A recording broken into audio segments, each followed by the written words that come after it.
My name is Alina Carter. I am 29 years old. 2 weeks ago, I lay on the cold tile of my bathroom floor, gripping my stomach as premature contractions ripped through my body. I was 34 weeks pregnant. I was bleeding. I dialed my mother's primary number 7 times. I dialed my father's cell phone 4 times. Each ring clicked over to a sterile, automated voicemail. They were ignoring me on purpose. My younger sister Savannah had complained of insomnia earlier that evening, and my mother's strict rule was that the house went dark and silent when Savannah needed her rest. They expected me to handle my agony alone. What they did not expect was that a panicked, blurry text I sent in the dark would go to the wrong number. They certainly never imagined that the stranger who received it would be the one to hand me the medical records proving they were not my biological parents at all. They had stolen my life and an 8-figure inheritance 29 years ago. And what I did with that information the morning after my son was born changed everything. Before I take you back to the beginning, please take a second to hit that like button and subscribe to Sophia Vengeance. Tell me in the comments, how old are you right now, and where are you watching from tonight? I read every single one. Now let me take you back to the day I learned exactly what I was worth to them. I design desert landscapes for a living here in Arizona. I know how living things survive when water is withheld. I spent my whole life being the drought-resistant perennial in the Carter family, while Savannah was the hothouse orchid. The rules were established long before my college graduation, but that day cemented them. I had worked double shifts waiting tables to pay for my degree. The ceremony started at 10 in the morning in a sweltering auditorium. At 9:15, my phone buzzed. It was a text from my mother. It read, "Savannah has a terrible migraine. We need to keep the lights off. We will take you to dinner next week." I sat in my black polyester gown staring at the screen. The auditorium smelled of floor wax and cheap perfume. Hundreds of families were cheering, holding grocery store bouquets, finding their seats. I looked up at the 3 empty folding chairs I had reserved near the aisle. I did not cry. Crying required energy I could not afford to waste. I just locked my phone screen, stood up, and walked across that stage alone. When I got my diploma, the photographer told me to smile at my family in the crowd. I stared right into the camera lens and smiled at nobody. Later that night, my mother posted a picture of Savannah on the couch with a damp washcloth over her eyes. The caption read, "Holding my poor girl through a rough day." My graduation got a single thumbs-up emoji in the family group chat. That is the baseline. That is the soil I was planted in. You learn not to ask for things when the answer is always an excuse. But adaptation has its limits. Fast forward to 3 weeks before my due date. My partner, Ian, was a structural engineer stationed on a remote build in Europe. We had planned for this gap carefully. Over a rare lunch together, my mother had reached across the table, placed her manicured hand over mine, and made a promise. She looked me dead in the eyes and swore she would be my support system.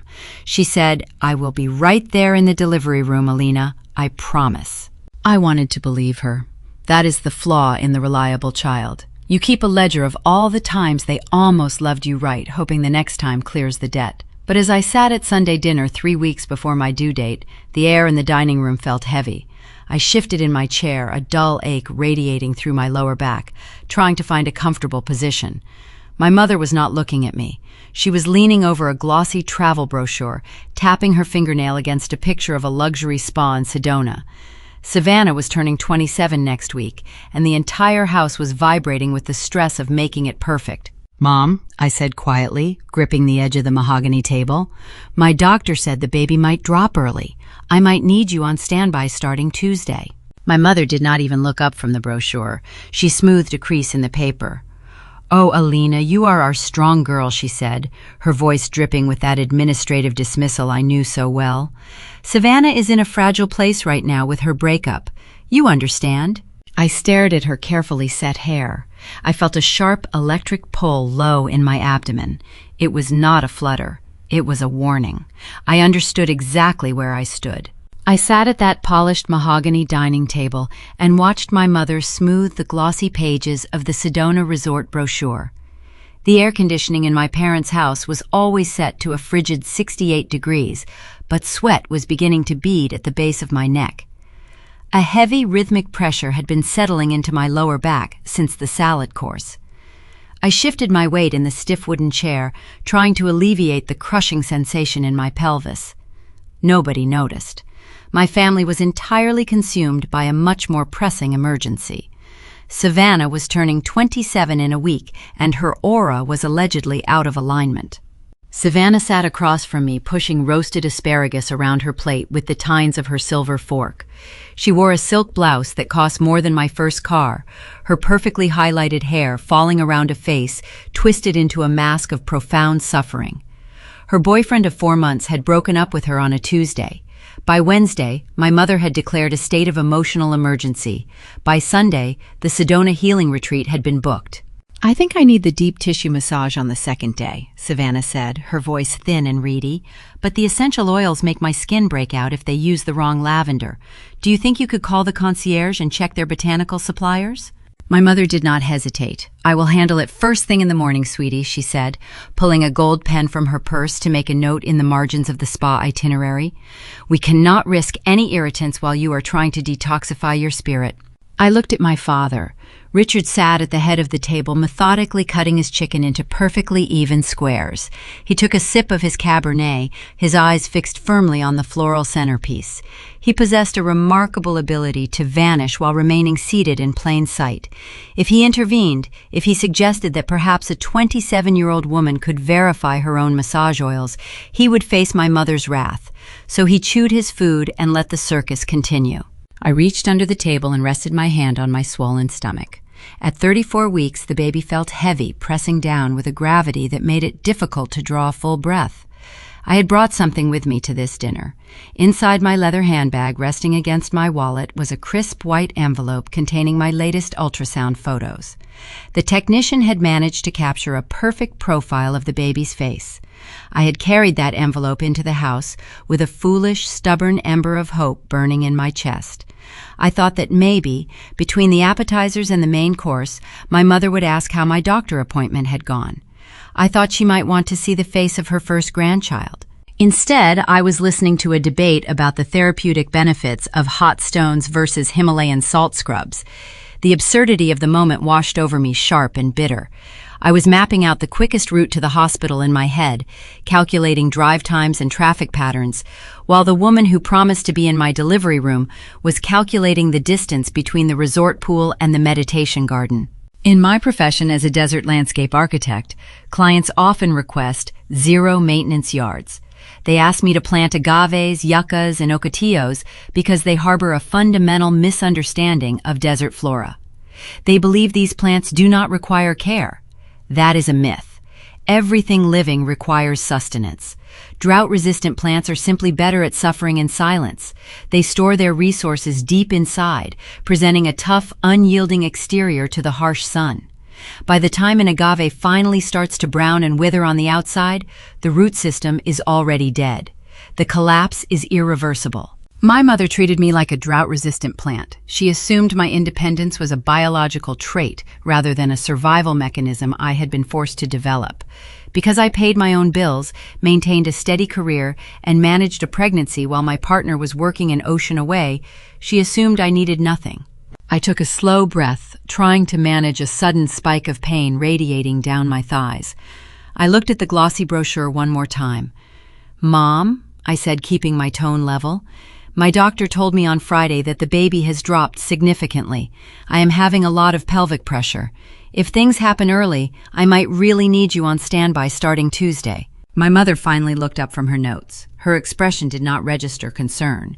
It registered mild annoyance, as if I had interrupted a crucial board meeting with a trivial administrative question.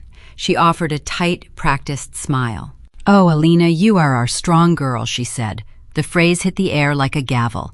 It was the same label she had used to excuse skipping my graduation, ignoring my college move-in days, and overlooking every milestone I ever achieved.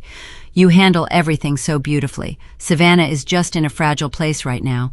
This breakup has shattered her confidence. You understand, do you not? I need to focus on getting her back on her feet." I stared at her face. I looked for a flicker of guilt, a micro-expression of regret, anything to indicate she understood the gravity of brushing off her pregnant daughter to coddle a grown woman crying over a fleeting romance. There was nothing. Her eyes were clear and completely void of empathy. She truly believed her own narrative. That was the exact moment the final ember of hope burned out. I felt it die inside my chest, leaving behind a cold, clean ash. This dinner was the final almost.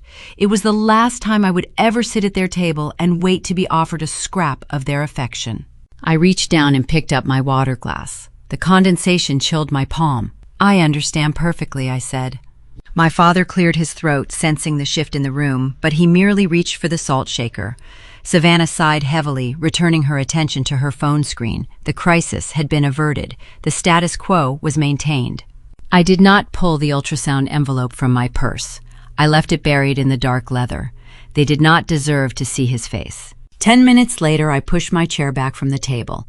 I announced that I was tired and needed to get home to finish drafting a client proposal. My mother offered a distracted wave from across the room, already on the phone with a resort concierge to secure the premium cabana. My father walked me to the front door, offering a stiff pat on my shoulder. "Drive safe, kiddo," he murmured, looking at the driveway instead of my eyes. "I will," I said. I walked out into the dry Arizona night. The heat of the day still radiated from the concrete driveway pressing against my skin. I unlocked my car and climbed into the driver's seat. As I reached up to pull the seatbelt across my chest, a sudden, fierce cramp seized my abdomen. It was not the dull ache from the dinner table. It was a sharp, focused vice grip that stole the breath from my lungs.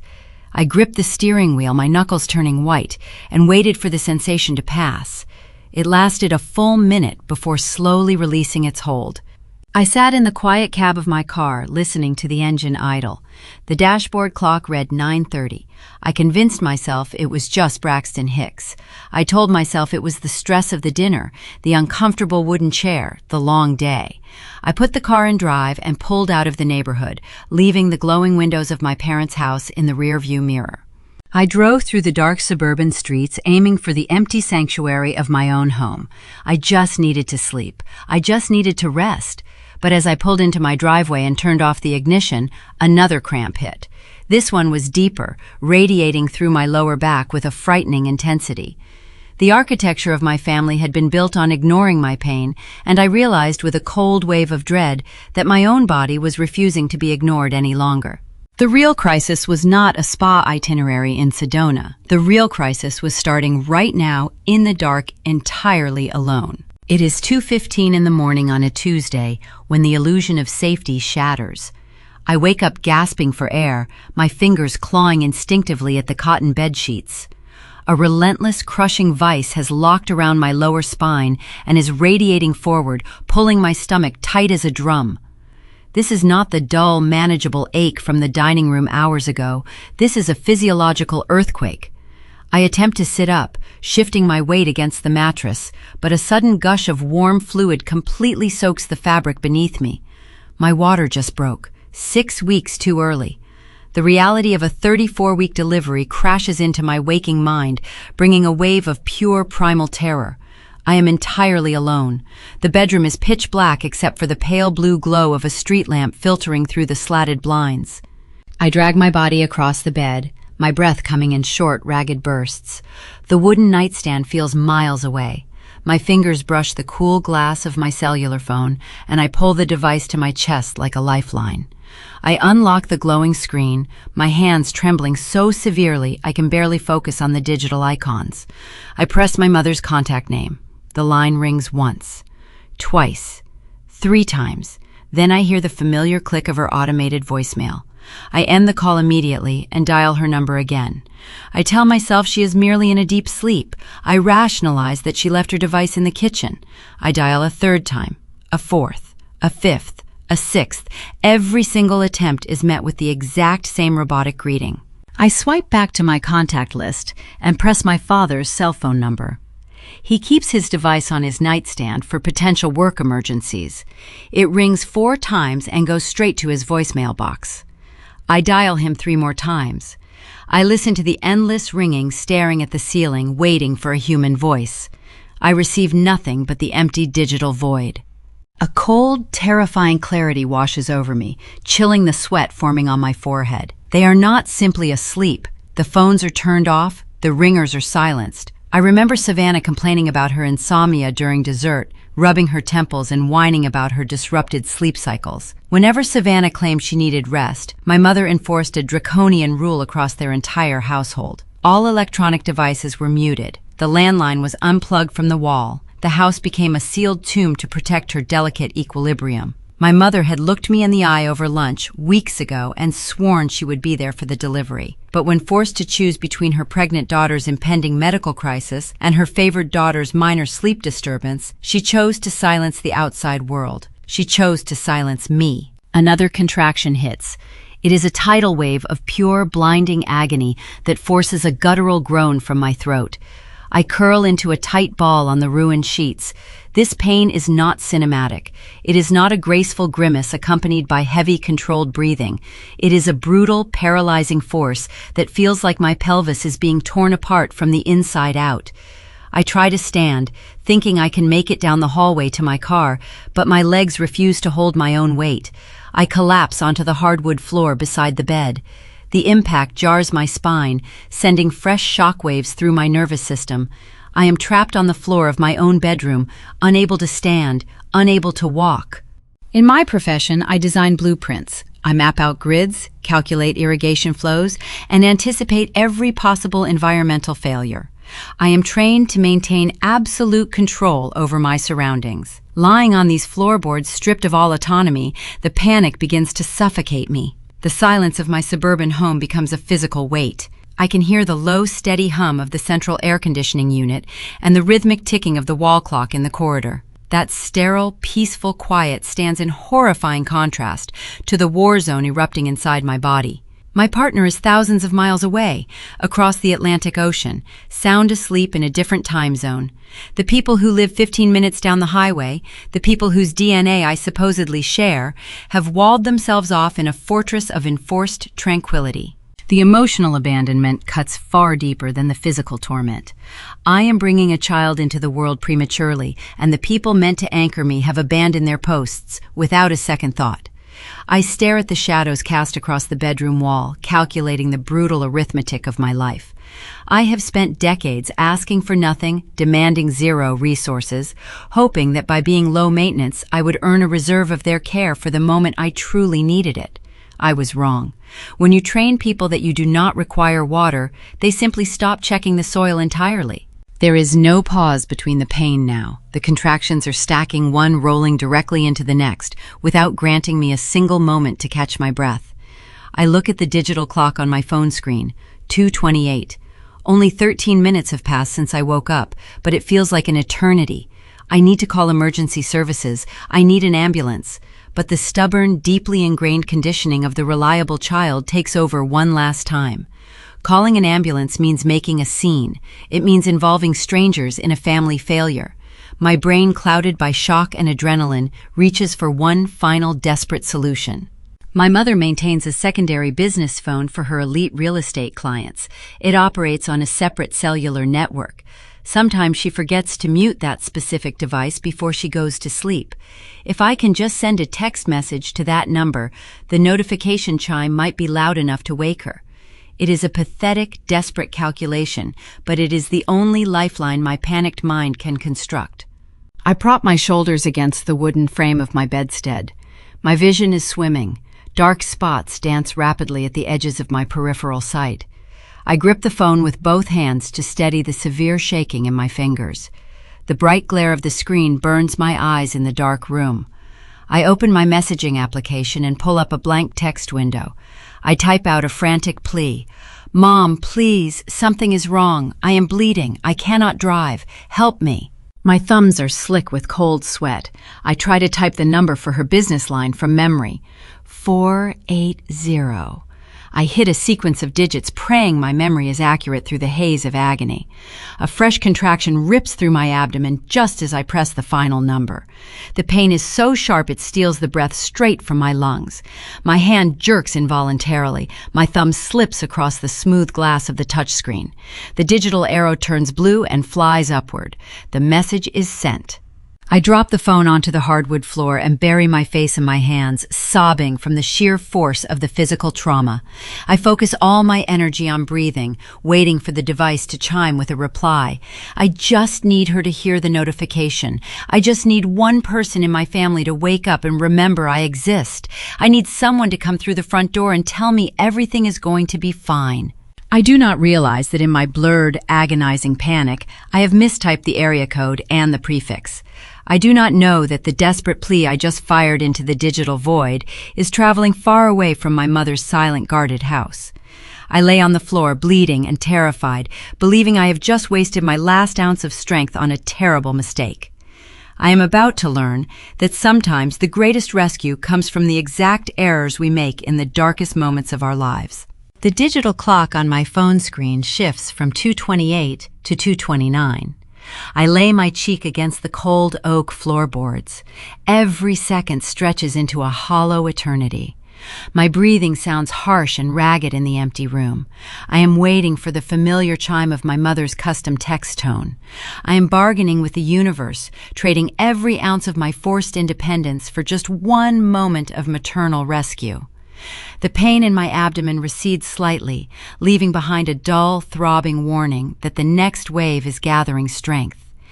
I watch a small pool of dark fluid spread across the grain of the wood. The reality of my situation is stark and undeniable.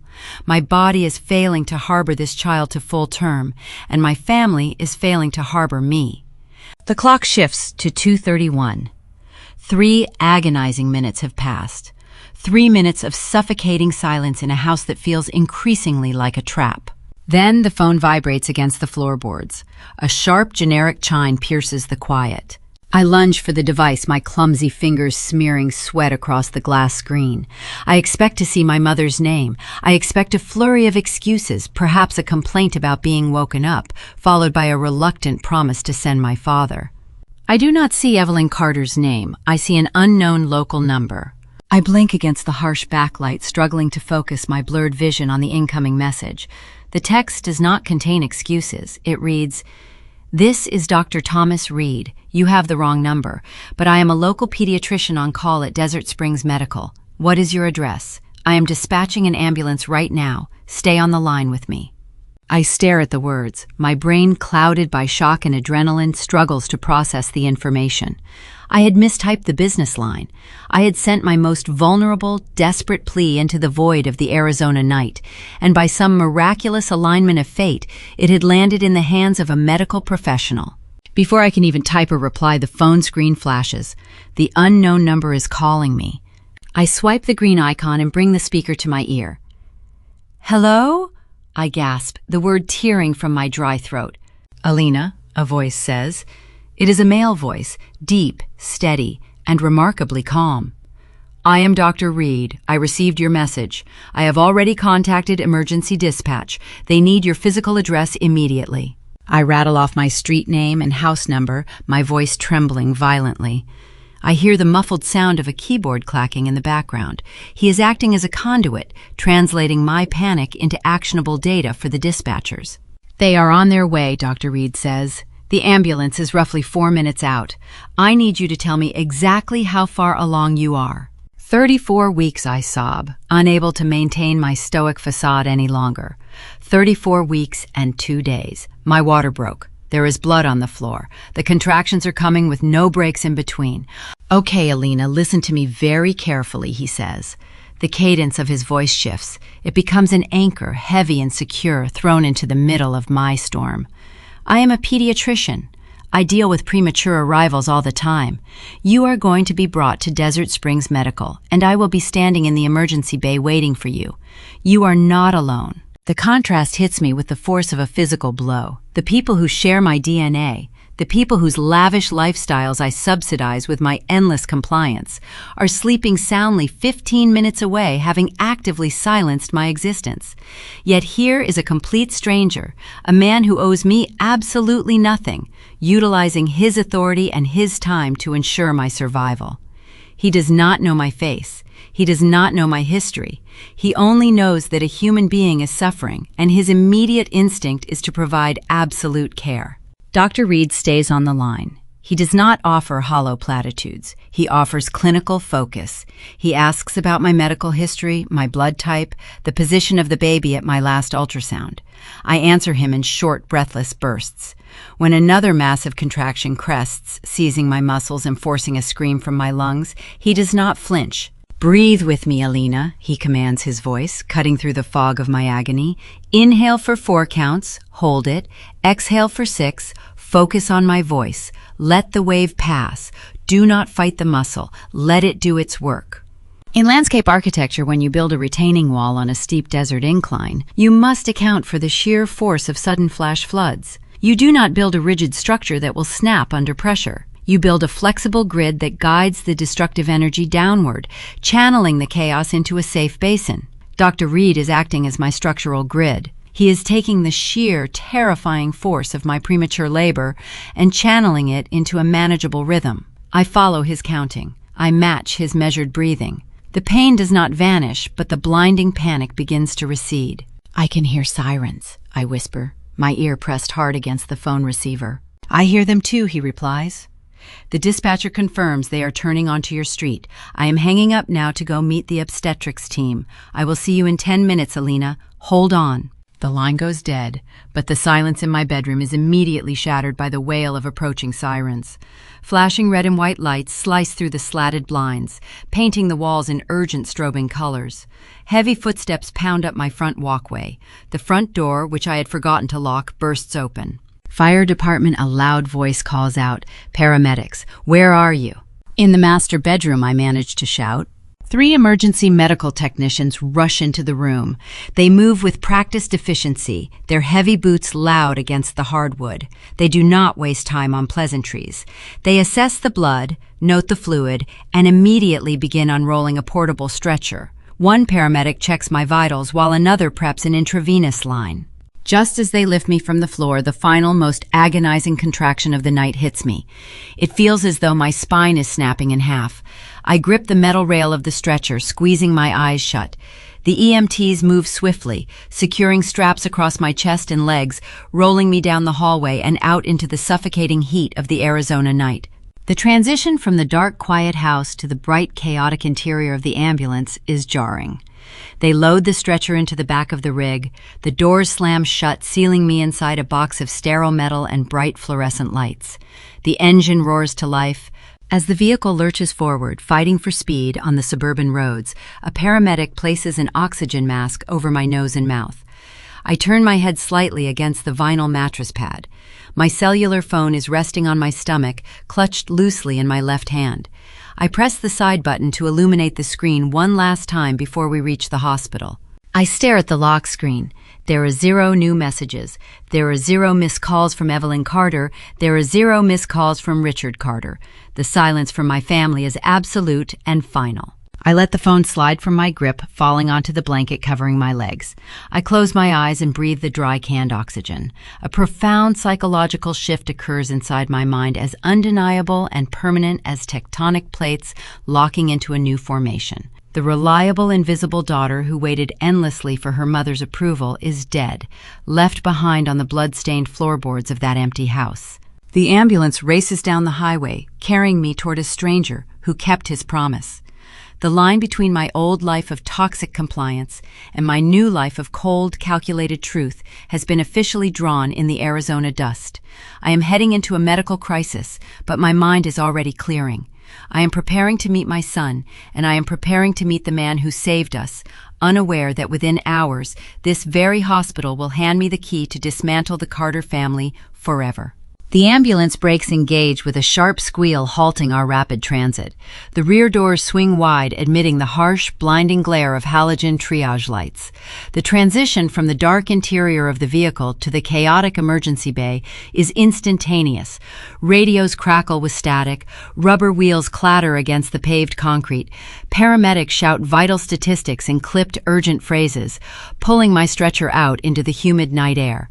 My hands grip the metal side rails, my knuckles white under the immense strain of another approaching contraction. Through the blur of passing nurses and bright overhead fixtures, a figure steps forward, cutting through the clinical frenzy with remarkable purpose. He wears a pressed white coat over navy scrubs. His hair is a distinguished silver at the temples, and his posture radiates a quiet, unshakable authority. He steps alongside the moving stretcher and places a warm, steady hand over mine. "Alina," he says, his baritone voice perfectly matching the cadence from the phone call. "I am Dr. Reed. You made it. We have the obstetrics team prepped and waiting in trauma room 3. I manage a shallow nod, unable to speak as the pain crests again. His physical presence acts as an immediate grounding wire.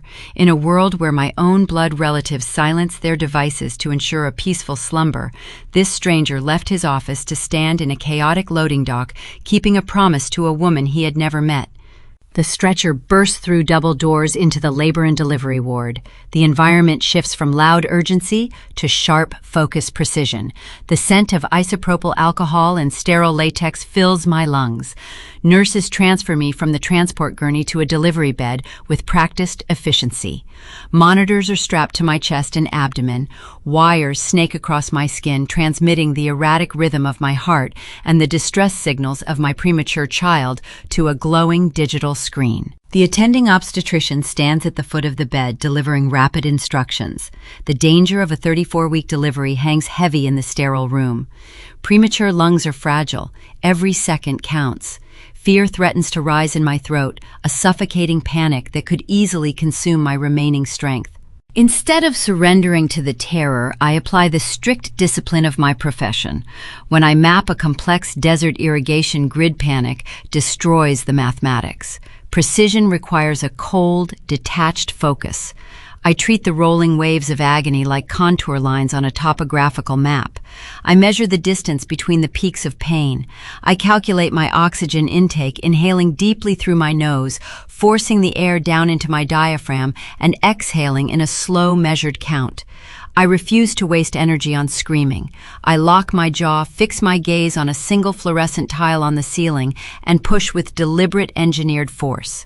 The nurses exchange surprised glances at my silent endurance. They do not understand that for 29 years I have been conditioned to suppress my own suffering. I was taught that expressing pain makes you a burden, and burdens are eventually discarded.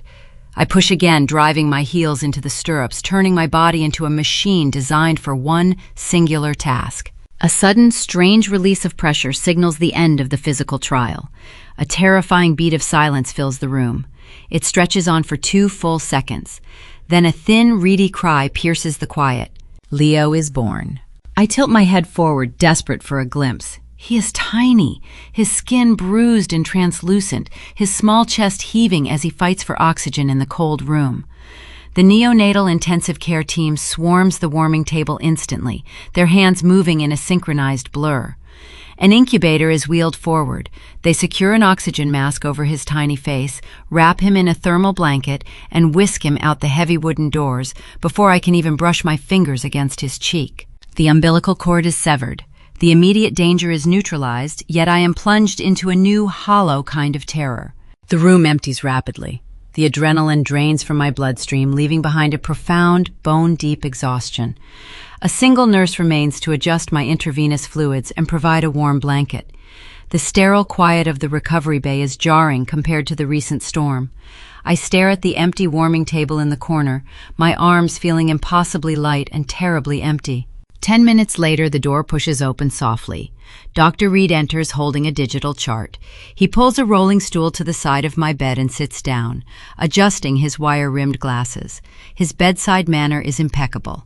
He does not offer hollow pity. He offers presence. "Leo is stabilizing," he says, reading my mind before I can formulate the question. "His lungs are underdeveloped, which we anticipated, but they are functioning. He is receiving respiratory support in the neonatal wing. He is a fighter, Alina. He is holding his own." I close my eyes, letting out a long, shaky breath. The knot of tension in my chest loosens just a fraction. "Thank you," I whisper, my voice hoarse. "Thank you for answering that message." He sets the chart on his lap and studies my pale face. "You are welcome. Now we need to handle your support system. Do you have a partner we can reach?" Ian is in Europe, I reply, staring at the white thermal blanket covering my knees. He is an architectural engineer on a remote build in the Alps. It is the middle of the night there, and he has no cellular service at the job site. I cannot reach his satellite phone for another 6 hours. Dr. Reed nods, absorbing the information. What about your parents, he asks gently. I can make the call from the nurses' station. They should be here with you. I turn my head and look at the blank television screen mounted on the opposite wall. I think about my mother reviewing spa itineraries while I timed my contractions. I think about my father staring at his wine glass. I do not defend them. I do not offer the polite, fabricated excuses I have used my entire adult life to protect their reputation. They sleep heavily, I state. My voice carries no inflection, no anger, and no sorrow. It is a simple factual declaration. Dr. Reed pauses. He has spent decades walking the halls of pediatric wards. He has witnessed every variation of family dynamics, from fierce devotion to devastating neglect. He recognizes the subtle difference between a missed telephone call and a deliberate practiced absence. He does not press the issue. He does not offer toxic positivity or suggest they might be worried. He simply reaches out and taps his knuckles lightly against the edge of my mattress. Then we will handle this together, he says quietly. In that brief exchange, a new foundation is laid. The family that demanded my endless loyalty had left me to bleed on a hardwood floor, while a stranger offered to stand in the gap. A chosen family dynamic begins to take root in the sterile hospital room, built on mutual respect rather than toxic obligation. Our quiet moment is interrupted by the arrival of a pediatric charge nurse. She steps into the room holding a glowing digital tablet, her expression focused and serious. "Excuse me, Dr. Reed," she says, glancing between us. "Alina, the neonatal team needs some comprehensive data for Leo's admission charts.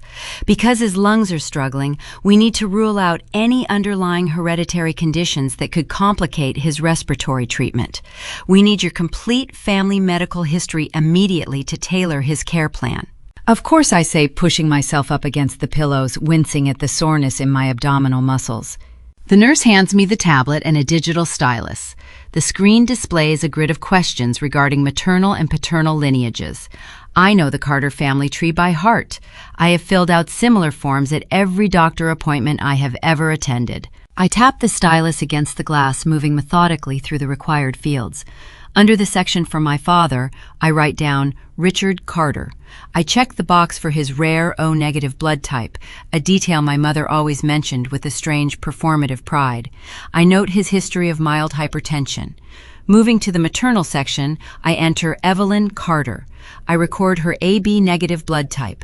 I check the boxes for her minor autoimmune sensitivities, the very sensitivities that allegedly required specialized essential oils in Sedona.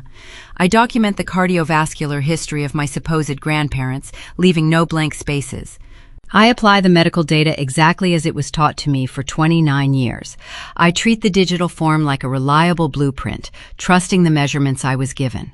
I hand the tablet back to the charge nurse, believing I have just provided the precise tools required to heal my son. I lean back against the hospital bed, closing my heavy eyelids, finally allowing sleep to pull me under.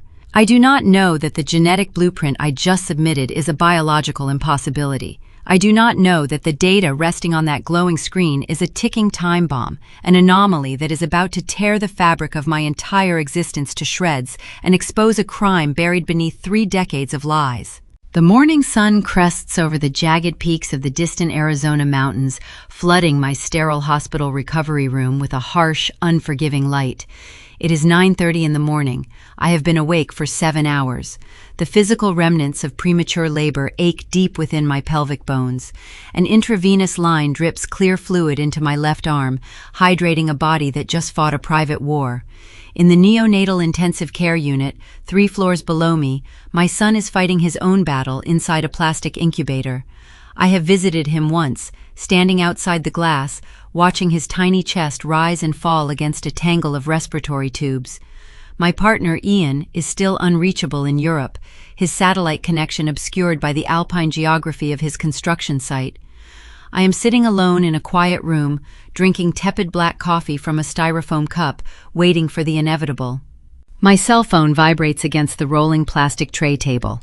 The digital screen illuminates flashing, a name I have spent 29 years trying to please. Evelyn Carter. I do not lunge for the device. I do not feel a rush of relief. The frantic, terrified girl who bled on her hardwood floor at 2 a.m.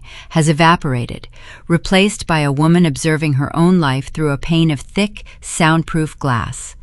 I take a slow sip of the bitter coffee, let the device vibrate 3 more times, and finally swipe the green icon to accept the call. Alina, my mother, sighs into the receiver. Her voice is breathless pitched, a half-octave higher than her natural speaking tone. It is a practiced, theatrical timbre she reserves for moments when she needs to control the narrative before anyone else can speak. There is no genuine panic in her cadence. There is only the hurried rustle of a woman preparing a defense. "Good morning," I reply. My voice is steady, flat, and entirely devoid of emotion. "I just saw your missed calls," she continues, her words tumbling over one another in a rushed stream of manufactured concern. "You must have been trying to reach us last night. I am so sorry, sweetheart. It was a disaster here. Savannah had a terrible anxiety attack. It was the worst one yet. Her heart was racing over that argument with her boyfriend, and she could not catch her breath. I was up rubbing her back for hours." I rest my head against the stiff hospital pillow. I listen to her construct her alibi, marveling at the sheer audacity of her priorities. "The doctor said she needs a peaceful environment to regulate her nervous system." Evelyn rambles on, oblivious to the silence on my end of the connection. "So your father and I decided we had to turn off all the ringers. We unplugged the landline. We put our cell phones on silent and left them in the kitchen drawer. We just needed to ensure the house was a sanctuary for her to heal. You know how sensitive her emotional equilibrium is right now." I look down at my hands. The skin across my knuckles is pale, stripped of color from gripping the ambulance stretcher rails mere hours ago. My mother is comparing a 27-year-old woman shedding tears over a fleeting romance to a sanctuary requiring absolute digital isolation. She is justifying the active, deliberate severing of our communication because her favored child experienced a mild emotional inconvenience. "I hope her breathing regulated," I state. "It did eventually," Evelyn says, letting out a heavy, performative exhale, meant to convey her own maternal exhaustion. "But it took everything out of us. We just woke up 10 minutes ago. Anyway, why were you calling so late? Did you need a recipe or something?" The sheer absurdity of the question hangs in the air between us. She assumes my late-night calls were trivial. She assumes I demand so little that an emergency is mathematically impossible. "I did not need a recipe," I answer. My tone remains conversational, chillingly calm. "I went into premature labor at 2:15 this morning. My water broke. I was hemorrhaging on my bedroom floor." The line goes dead silent. It is not a thoughtful pause. It is a suffocating, echoing vacuum. For a fraction of a second, the carefully constructed facade of the Carter family matriarch shatters against the undeniable reality of my trauma. I can almost hear the gears grinding in her head as she calculates the optical damage of this failure. She did not just miss a phone call. She abandoned her pregnant daughter during a life-threatening medical crisis to stroke her other daughter's hair. "I had to contact emergency services myself," I continue, refusing to let her fill the silence with excuses. "I was transported by ambulance. I delivered a son at 4 a.m. He is currently in the neonatal intensive care unit fighting to breathe." "Alina," she stammers. The theatrical breathlessness is gone, replaced by a rigid, defensive sharpness. "Oh my God, you had the baby. Why did you not tell us?" I tilt my head toward the window, watching a hawk circle the thermal updrafts above the desert floor. The bird is solitary, relying solely on its own instincts to navigate the harsh environment. I realize I have been doing the exact same thing my entire life. "I just told you," I reply. The defensive sharpness in her voice solidifies into an offensive strike. This is the tactic she always employs when backed into a corner. She deflects the guilt by projecting the blame onto the victim. "Well, you should have tried harder to reach us," she snaps, her tone laced with indignant, righteous anger. "If it was a real emergency, you should have driven over here and knocked on the door. You know Savannah was having a crisis. How are we supposed to differentiate your phone calls from a casual check-in? You cannot just expect us to read your mind, Alina. You always do this. You isolate yourself and then act like a martyr when we are not psychic." In the past, this is the exact moment I would have crumbled. The old Alina would have apologized for the inconvenience. The old Alina would have explained that she was bleeding too heavily to operate a vehicle, pleading for understanding, begging for a crumb of maternal grace. I would have spent 20 minutes soothing her bruised ego, reassuring her that she was still a good mother despite the geographical and emotional distance. I feel a strange, clarifying coldness wash through my veins. It is a pure, unadulterated peace. The invisible tether connecting me to her approval snaps, dissolving into dust. The enabling chorus has played its final discordant note, and I am stepping off the stage entirely. I do not argue. I do not raise my voice. I do not list the gruesome details of my agonizing transport or the terror of watching my newborn whisked away by strangers in surgical masks. I employ the technique of the silent observer, presenting an undeniable metric that requires no emotional translation. I called 10 times Mom, I say. Before she can formulate another rebuttal, before she can twist the narrative or summon fake tears to manipulate my empathy, I pull the phone away from my ear. I press the red icon on the screen. The call disconnects. I set the device face down on the rolling tray table. I do not block her number. I do not turn off my device. I simply choose to stop participating in her delusion. The psychological shift is permanent. I am no longer auditioning for a role in a play where the script was written to ensure my failure. I lean back against the pillows and gaze out the large rectangular window. The Arizona mountains stand resolute in the distance, their jagged peaks cutting sharp silhouettes against the pale morning sky. They endure extreme temperatures, violent monsoon rains, and endless droughts without asking the clouds for permission to exist. I have spent decades trying to bloom in toxic soil, pouring all my energy into a family structure designed to drain me dry. The desert teaches you that survival requires ruthless pruning. You must sever the dead limbs to protect the healthy core. I am done. The door to my recovery room clicks open. I turn my head expecting the breakfast attendant or a routine vitals check. Instead, Dr. Reed steps through the threshold. He is not smiling. His usual warm, reassuring demeanor has been replaced by a clinical, focused intensity. He holds a thick manila folder in his left hand, and his silver pen is tucked behind his ear. He walks over to the foot of my bed and closes the wooden door behind him, sealing us inside the quiet room. He does not ask how my morning is going. He does not inquire if my parents are on their way. He stares at the medical chart, then looks directly into my eyes with an expression I cannot immediately decipher. Alina, he says quietly, his voice low and serious. We received the preliminary blood panels back from the neonatal laboratory. We ran the data you provided on the digital intake form regarding your family history.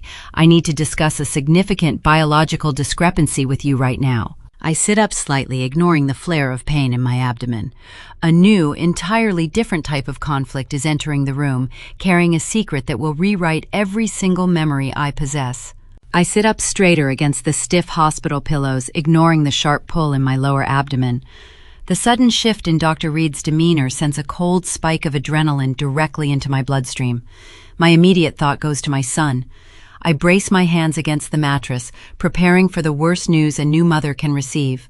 "Is it Leo?" I ask, my voice barely above a whisper. "Did his lungs fail? Are his vitals dropping?" Dr. Reed holds up a hand, his palm flat and reassuring. "No," he says quickly, "Leo is stable. His oxygen saturation is holding exactly where we want it. He is fighting hard. This is not about his immediate survival. This is about the intake form you completed for the neonatal team an hour ago." He pulls a rolling stool closer to the side of my bed. The metal wheels squeak softly against the linoleum floor. He sits down, resting the thick manila folder on his knees. He opens the cover. I can see the glowing screen of a digital tablet tucked inside, displaying the grid I had filled out with my family medical history. "I need to ask you a few questions about your parents," he begins, keeping his tone measured and deliberate. "You listed Richard Carter as your father. You checked the box indicating he has an O-negative blood type.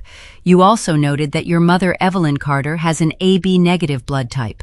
Are you absolutely certain about those details?" I nod, confused by the line of questioning. "I am certain," I reply. "My mother considers her rare blood type a badge of elite status. She brings it up at dinner parties to sound unique. My father donates blood regularly because his type is the universal donor. He has a framed certificate from the blood bank in his home office. Those details are accurate. Dr. Reed looks down at the tablet, then back up at my face. He exhales a slow, careful breath. The air in the recovery room feels suddenly thin, as if the oxygen has been quietly vacuumed through the ventilation grills. Alina, he says, choosing his words with surgical precision, we drew your blood when you were admitted to the emergency bay. Your blood type is B positive. He pauses, allowing the statement to hang in the sterile air.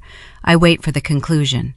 I do not understand why my blood type is relevant to a pediatric consultation. I am not a geneticist, I state calmly. You will have to explain why that matters. Dr. Reed leans forward, resting his forearms on his knees.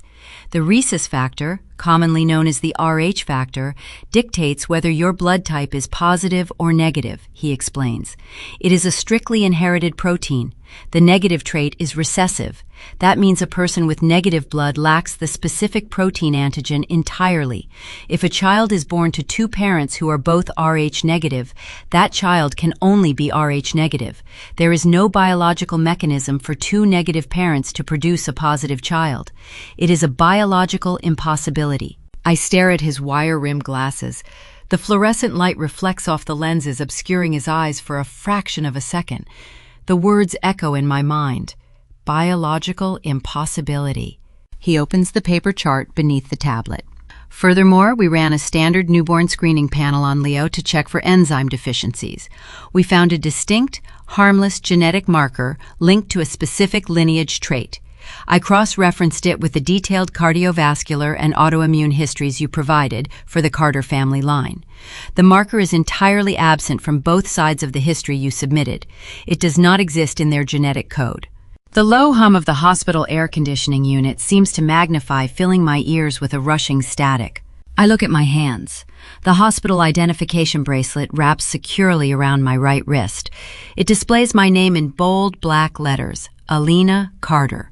For 29 years, that name defined my place in the world. It defined my obligations. It dictated my worth. Are you telling me I am adopted? I ask. The question sounds hollow, devoid of any rising panic. It is the tone of a project manager identifying a fatal flaw in a structural blueprint. I am telling you that Richard and Evelyn Carter are not your biological parents, Dr. Reed answers gently. The science is indisputable. Often in these situations, a patient is aware they were adopted, but simply provided their adoptive parents' medical history out of habit. Based on your reaction, I am gathering they never disclosed this to you. They never said a word, I reply. The silence returns heavier this time. Dr. Reed does not offer empty sympathy. He sits quietly, holding the space, allowing the sheer magnitude of the revelation to settle over me. Most people might break down at this moment. They might weep for the parents they thought they knew or mourn the sudden loss of their identity. I do not shed a single tear. Instead, my architectural mind activates, shifting into high gear. When a building collapses, an investigator does not cry over the rubble. They examine the fractured load-bearing beams to determine why the foundation failed. I begin cataloging the data from my childhood, sifting through decades of memories with a new, devastating lens. I think about Savannah. She possesses Evelyn's sharp jawline and Richard's pale complexion. She fits seamlessly into their visual aesthetic. I have darker hair, olive skin, and a bone structure that always stood out in holiday photographs. Whenever extended relatives commented on the striking physical differences between the two sisters, my mother would laugh breezily and wave her hand, claiming I was a throwback to a distant, unnamed great-grandmother. I think about the endless, exhausting dynamic of our household. Savannah was the cherished prize, protected from every minor inconvenience, celebrated for simply waking up in the morning. I was the workhorse. I was expected to require nothing, to achieve everything on my own, and to be grateful for the roof over my head. The neglect was never a failure of their love. It was a symptom of a profound, systemic fabrication. They did not ignore my labor out of mere selfishness. They ignored me because on a deep, unspoken level, I did not belong to them. I was not their flesh and blood. I was an outsider they had acquired, a prop in their suburban performance, managed and contained, but never truly loved. A new, far more dangerous question begins to form in the back of my mind. If I am not their biological child, where did I come from? And more importantly, why did they go to such extraordinary lengths to hide the truth? Adoptive parents usually share the story with their children early on, framing it as a choice built on love. Evelyn and Richard chose silence. They chose a deliberate, lifelong deception. People do not construct a lie of this magnitude without a compelling incentive. In my experience negotiating commercial contracts, secrecy is almost always tied to leverage or capital. They were hiding something valuable. Dr. Reed clears his throat, breaking my intense concentration. Alina, I know this is a staggering amount of information to process right after a traumatic delivery. We can connect you with a hospital social worker. They are trained to help patients navigate sudden familial disclosures. I lift my gaze from the blanket and look directly at him. The coldness that washed over me when I hung up the phone on my mother has hardened into something solid and unyielding. It is the sensation of stepping off shifting sand and planting my boots onto solid bedrock. I do not need a social worker, Dr. Reed, I state. I need a favor. He tilts his head, intrigued by my lack of hysteria. What kind of favor? I am going to need to stay in this hospital room for a few days to recover, I say, my voice clipped and pragmatic. I need to be close to Leo, but I also need access to a private terminal. I need a secure internet connection. I need to order a private DNA test to be shipped overnight to this ward, and I need you to help me submit Leo's blood work data alongside it to a legal genetics laboratory. Dr. Reed watches me carefully. His silver pen remains tucked behind his ear. He recognizes that I am not spiraling into grief. I am mobilizing for war. If they lied about my biology for 29 years, they lied about the fundamental terms of my existence, I continue. The pieces of the puzzle snapping together with sharp, terrifying clarity. Evelyn and Richard do not do anything out of charity. They operate entirely on return on investment. If they took me in, they gained something from the transaction. I am going to find out exactly what they bought and what they stole. Dr. Reed slowly closes the manila folder. A faint, grim smile touches the corners of his mouth.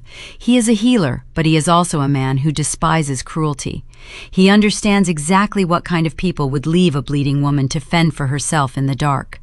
I can have an expedited testing kit delivered to this floor by tomorrow morning, he says quietly, and I can advise you on the legal channels required to unseal adoption records in the state of Arizona under a medical necessity clause. Since Leo is in the neonatal ward, we have the perfect medical justification to demand your original birth files. Thank you, I reply. He stands up from the rolling stool and pushes it back against the wall. He places a hand on the door handle, then pauses, looking back over his shoulder. What are you going to tell them when they call again? He asks. I reach over to the tray table and pick up my cellular phone. The screen is blank. The battery is fully charged. I hold the device in my palm, feeling the smooth, cold casing. I am going to tell them that I am exhausted and need rest. I say, my tone perfectly mirroring the administrative dismissal my mother perfected over decades. I am going to tell them to enjoy their spa treatments. I am going to play the role of the quiet, compliant daughter one last time. They are going to believe it because their arrogance blinds them to anything outside their own reflection. Dr. Reed nods once a silent agreement struck between allies. He opens the door and steps out into the bright, bustling hallway, leaving me alone in the quiet room. I pull the rolling tray table closer to the bed and open the browser on my phone. The physical pain in my pelvis is still there, sharp and demanding, but my mind has never been clearer. The Carter family thought they had successfully managed a liability when they turned off their phones last night. They have no idea that their silence handed me the exact tools required to tear their foundation straight down to the dirt. The investigation has officially begun, and I will not stop digging until I unearth every single secret they buried. I remain confined to the 4th floor of Desert Springs Medical for 3 consecutive days. The recovery ward transforms from a place of physical healing into an architectural war room. My laptop, retrieved by a helpful neighbor who fetched my emergency hospital bag, illuminates the dim space with a harsh white glow. Outside my 4th floor window, the punishing Arizona sun bakes the asphalt parking lot, mirroring the slow, relentless heat building inside my chest. I do not spend these 72 hours weeping over the sparse, performative text messages lighting up my cellular device. My mother sends exactly 3 messages over 2 days. Each one contains a generic platitude about sending good energy, heavily padded with complaints about how stressful the unexpected disruption has been for her schedule. I leave them unread. Instead of succumbing to the grief of parental betrayal, I initiate a methodical gathering of evidence. I operate with the same cold, detached precision required to survey a condemned property. On the first afternoon Dr. Reed returns during his clinical rounds, he steps into my room holding a small cardboard box and a stack of printed legal documents. He has discarded his formal white coat, wearing only his navy scrubs, signaling a shift from official hospital duty to personal alliance. I acquired the expedited cheek swab kit from a private genetics laboratory in Scottsdale, he says, setting the box on the rolling tray table. We will send this out via overnight courier. Alongside it, I have printed the necessary forms to petition the state of Arizona for your sealed adoption files. I pull the paperwork toward me, scanning the dense legal typography. In this state, vital records are notoriously difficult to unseal. However, the system contains a specific vulnerability designed to protect human life. Title 8 of the state revised statutes contains a medical necessity clause, Dr. Reed explains, pointing to a highlighted paragraph on the second page. Because Leo is currently requiring respiratory intervention in the neonatal intensive care unit, we possess a compelling, indisputable medical justification to demand your original birth history. We are citing potential inherited pulmonary anomalies. The county clerk cannot legally deny a request backed by an attending pediatrician treating an infant in critical care. I pick up the plastic swab from the kit. I scrape the inside of my cheek, sealing the genetic material into the sterile vial. I hand it back to him, watching as he places it into the prepaid shipping envelope. "Thank you," I say, my voice steady. He nods, taking the sealed envelope. "We will have the preliminary biological matches back in 48 hours. The state records might take a day longer, but the medical flag will force them to the top of the queue. The trap is officially set. The machinery of truth is in motion." The true test of my endurance arrives on the second afternoon. The door to my recovery room swings open without a preliminary knock. Evelyn and Richard step across the threshold, bringing the suffocating atmosphere of my childhood directly into the sterile ward. My mother wears a crisp, tailored linen blazer and designer sunglasses pushed back onto the crown of her head. It is an outfit carefully curated for a casual luncheon, entirely detached from the grim reality of a high-risk maternity ward. My father trails a few steps behind her, clutching a generic metallic helium balloon that reads, "Welcome, little guy." It bobs against the acoustic ceiling tiles, a hollow store-bought substitute for genuine support. "Alina, sweetheart," Evelyn coos. She crosses the room and leans over my bed, pressing her cheek against the air beside my face, avoiding actual physical contact. "Look at you. You look so tired." I offer a weak, practiced curve of my mouth. "I am tired," I reply. Richard ties the balloon string to the plastic bed rail. He pats my blanket twice. "Rough night, kiddo," he mutters, his eyes darting toward the television screen mounted on the wall, already searching for an escape from the emotional weight of the room. They do not ask about the traumatic delivery. They do not inquire about my blood loss or my pain levels. They do not even mention the name of their newborn grandson residing in an incubator 3 floors down. Instead, Evelyn reaches into her designer handbag and produces her smartphone. She adjusts her posture, leaning close to my shoulder, tilting the screen to capture the best angle of the fluorescent lighting. "Smile," she commands brightly. "We need to let everyone know we are here supporting you." I look directly into the camera lens. I let my exhaustion show. I do not fake a radiant glow. The shutter clicks. Evelyn pulls the device away, her thumbs flying across the digital keyboard to craft a narrative for her social media followers. She is building her alibi in real time, documenting her presence to prove she is a devoted, attentive matriarch. I watch her perform, feeling nothing but clinical calculation. For 29 years, I contorted myself to fit inside her frame. I shrank my needs, buried my pain, and offered endless compliance just to remain in the picture. Now, observing her through the lens of Dr. Reed's revelation, her actions read like a poorly rehearsed script. She hits publish and drops the phone back into her purse. A heavy sigh escapes her lips. "We really cannot stay long," she announces, glancing at her diamond wristwatch. "Savannah is feeling terribly lonely at home. The house is so empty, and her nerves are completely frayed from the breakup. I promised we would bring her lunch from that artisan bistro she likes near the canyon edge." They have been in my room for exactly 20 minutes. 20 minutes. That is the sum total of their investment in my survival and the birth of a child they pretend is their grandson. "Of course," I say. My voice is soft, placating, stripped of any hidden resentment. "You should go. I am just going to sleep anyway. Tell Savannah I hope she feels better." Evelyn beams, relieved by my lack of resistance. She mistakes my calm acceptance for the same docile submission I have offered my entire life.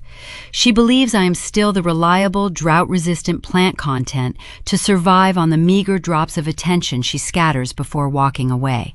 "You are always so understanding, Alina," she says, patting the edge of my mattress. "We will check in on you tomorrow." They turn and walk out the door. The metallic balloon bumps gently against the rail, the only evidence they were ever here. I listen to the fading click of her heels against the corridor linoleum. I do not cry. I do not throw the plastic water pitcher against the wall. I pull my laptop back onto my lap and open the secure email portal. They conditioned me to maintain a silent, invisible presence. They trained me to absorb their neglect without raising an alarm. They are entirely unaware that I am currently weaponizing that exact training against them. By playing the exhausted, compliant daughter perfectly, I ensure their guard remains down. They are walking away feeling victorious, assuming their secrets are buried beneath my unwavering loyalty. I stare at the glowing screen. The cursor blinks in the empty search bar of my inbox. I am waiting for the digital notification that will tear their carefully curated world apart. On the morning of the third day, just as the nurses arrive to process my discharge paperwork, a chime sounds from my laptop speakers. I click the new message. It is a secure, encrypted transmission from the Maricopa County Vital Records Department. The medical necessity petition has been processed. The digital seal on my original birth certificate has been broken. I double-click the attached PDF file, my pulse remaining remarkably steady. The document renders on the screen, displaying a faded, scanned copy of a typewriter ink form dated 29 years ago. I scroll past the hospital signatures, past the geographical coordinates, until my eyes land on the designated fields for the biological parents. The names printed on the official state record do not belong to Richard or Evelyn Carter. I read the two names out loud in the empty, sterile room. The investigation has pierced the bedrock. The foundation of the lie is exposed, and the truth introduces a new, far more dangerous layer to this conflict, pointing directly to a tragedy that occurred over the Grand Canyon nearly 3 decades ago. 2 weeks pass. The harsh glare of the Arizona summer begins to soften into a more forgiving, crisp autumn light. Inside my quiet suburban house, the atmosphere has shifted from a state of medical emergency into a rhythm of fragile, beautiful peace. Leo is home. He was discharged from the neonatal intensive care unit on a Tuesday morning. His tiny lungs grew strong enough to process oxygen without the aid of mechanical ventilators. He sleeps in a woven bassinet positioned directly beside my drafting table. I sit in my ergonomic office chair, watching his small chest rise and fall in a steady, reassuring cadence. The rhythmic sound of his breathing is the only noise in the room. He is thriving. He is safe. Because he is secure, I can finally direct my undivided attention to the glowing monitor on my desk. The digital notification arrives just after 10 in the morning. It is an encrypted message from the Maricopa County Vital Records Department. The clerk assigned to my medical necessity request has located the supplementary annexes attached to my original birth certificate. These are the sealed court files from the custody transfer. I move my computer mouse and click the download icon. A compressed folder containing dozens of scanned pages materializes on my desktop. I open the first document. It is a formal decree of adoption, but it does not bear the letterhead of a state foster agency. It is a private kinship adoption granted by a family court judge. My eyes trace the faded typewriter ink on the scanned page. The notary stamps are dark and official. The designated fields for the biological mother and father contain 2 distinct names, David Lawson and Maria Lawson. I read the letters aloud, letting the syllables settle into the quiet room. I know those names. They are not strangers drawn from obscurity. Growing up in the Carter household, the Lawson name echoed through the hallways during hushed, tense financial arguments. Richard and Evelyn ran a highly lucrative commercial real estate venture in the late 1990s. They specialized in acquiring vast tracts of raw, undeveloped desert land and flipping the zoning permits to sell to luxury resort developers. Their primary partners, the visionary architects behind their early success, were David and Maria Lawson. My fingers fly across the keyboard. I open a new internet browser tab and access the digital archives of the local state newspaper. I type the names, along with the year of my birth, into the search engine. The database yields a front-page article published 29 years ago. A small private aircraft went down over the Grand Canyon during a weekend sightseeing tour. The twin-engine plane encountered a sudden, severe downdraft near the canyon rim. There were 0 survivors. The pilot and the 2 passengers perished upon impact. The passengers were identified as prominent local developers David and Maria Lawson. The journalist noted that the couple left behind a 6-month-old infant daughter who had remained home with a nanny during the ill-fated flight. That infant was me. I stare at the grainy black and white photograph accompanying the article. The image shows the jagged ancient rock formations of the canyon dropping away into a dizzying abyss. The landscape looks entirely indifferent to the human tragedy scattered across its ridges. I click back to the county court files, my heart beating with a slow, deliberate rhythm. I scroll down to the emergency custody petition filed by Richard and Evelyn Carter just 48 hours after the wreckage was located by search and rescue teams. The language used in their legal petition is nauseating. They paint a portrait of profound, incapacitating grief. The precise loop of Evelyn's signature sits at the bottom of the page, a chilling forgery of genuine emotion. They claim to be my godparents, asserting a deep, unbreakable familial bond with the deceased couple. They beg the presiding judge for immediate emergency custody to spare the grieving orphan the trauma of entering the state foster system. They promise to raise the child in a loving, stable home, honoring the memory of their dear friends. But I know Evelyn Carter better than anyone alive. I know she never acts out of charity. I pull up the state business incorporation records from that exact same year. The Lawsons were not merely casual partners. They were the majority shareholders in the real estate venture. They held the controlling interest in a portfolio holding prime commercial plots situated precisely where the new interstate highway was planned to expand. If I had gone into the state system, a court-appointed guardian would have seized control of my biological parents' assets to hold them in a protective trust until I reached adulthood. The Carters would have lost their grip on the company.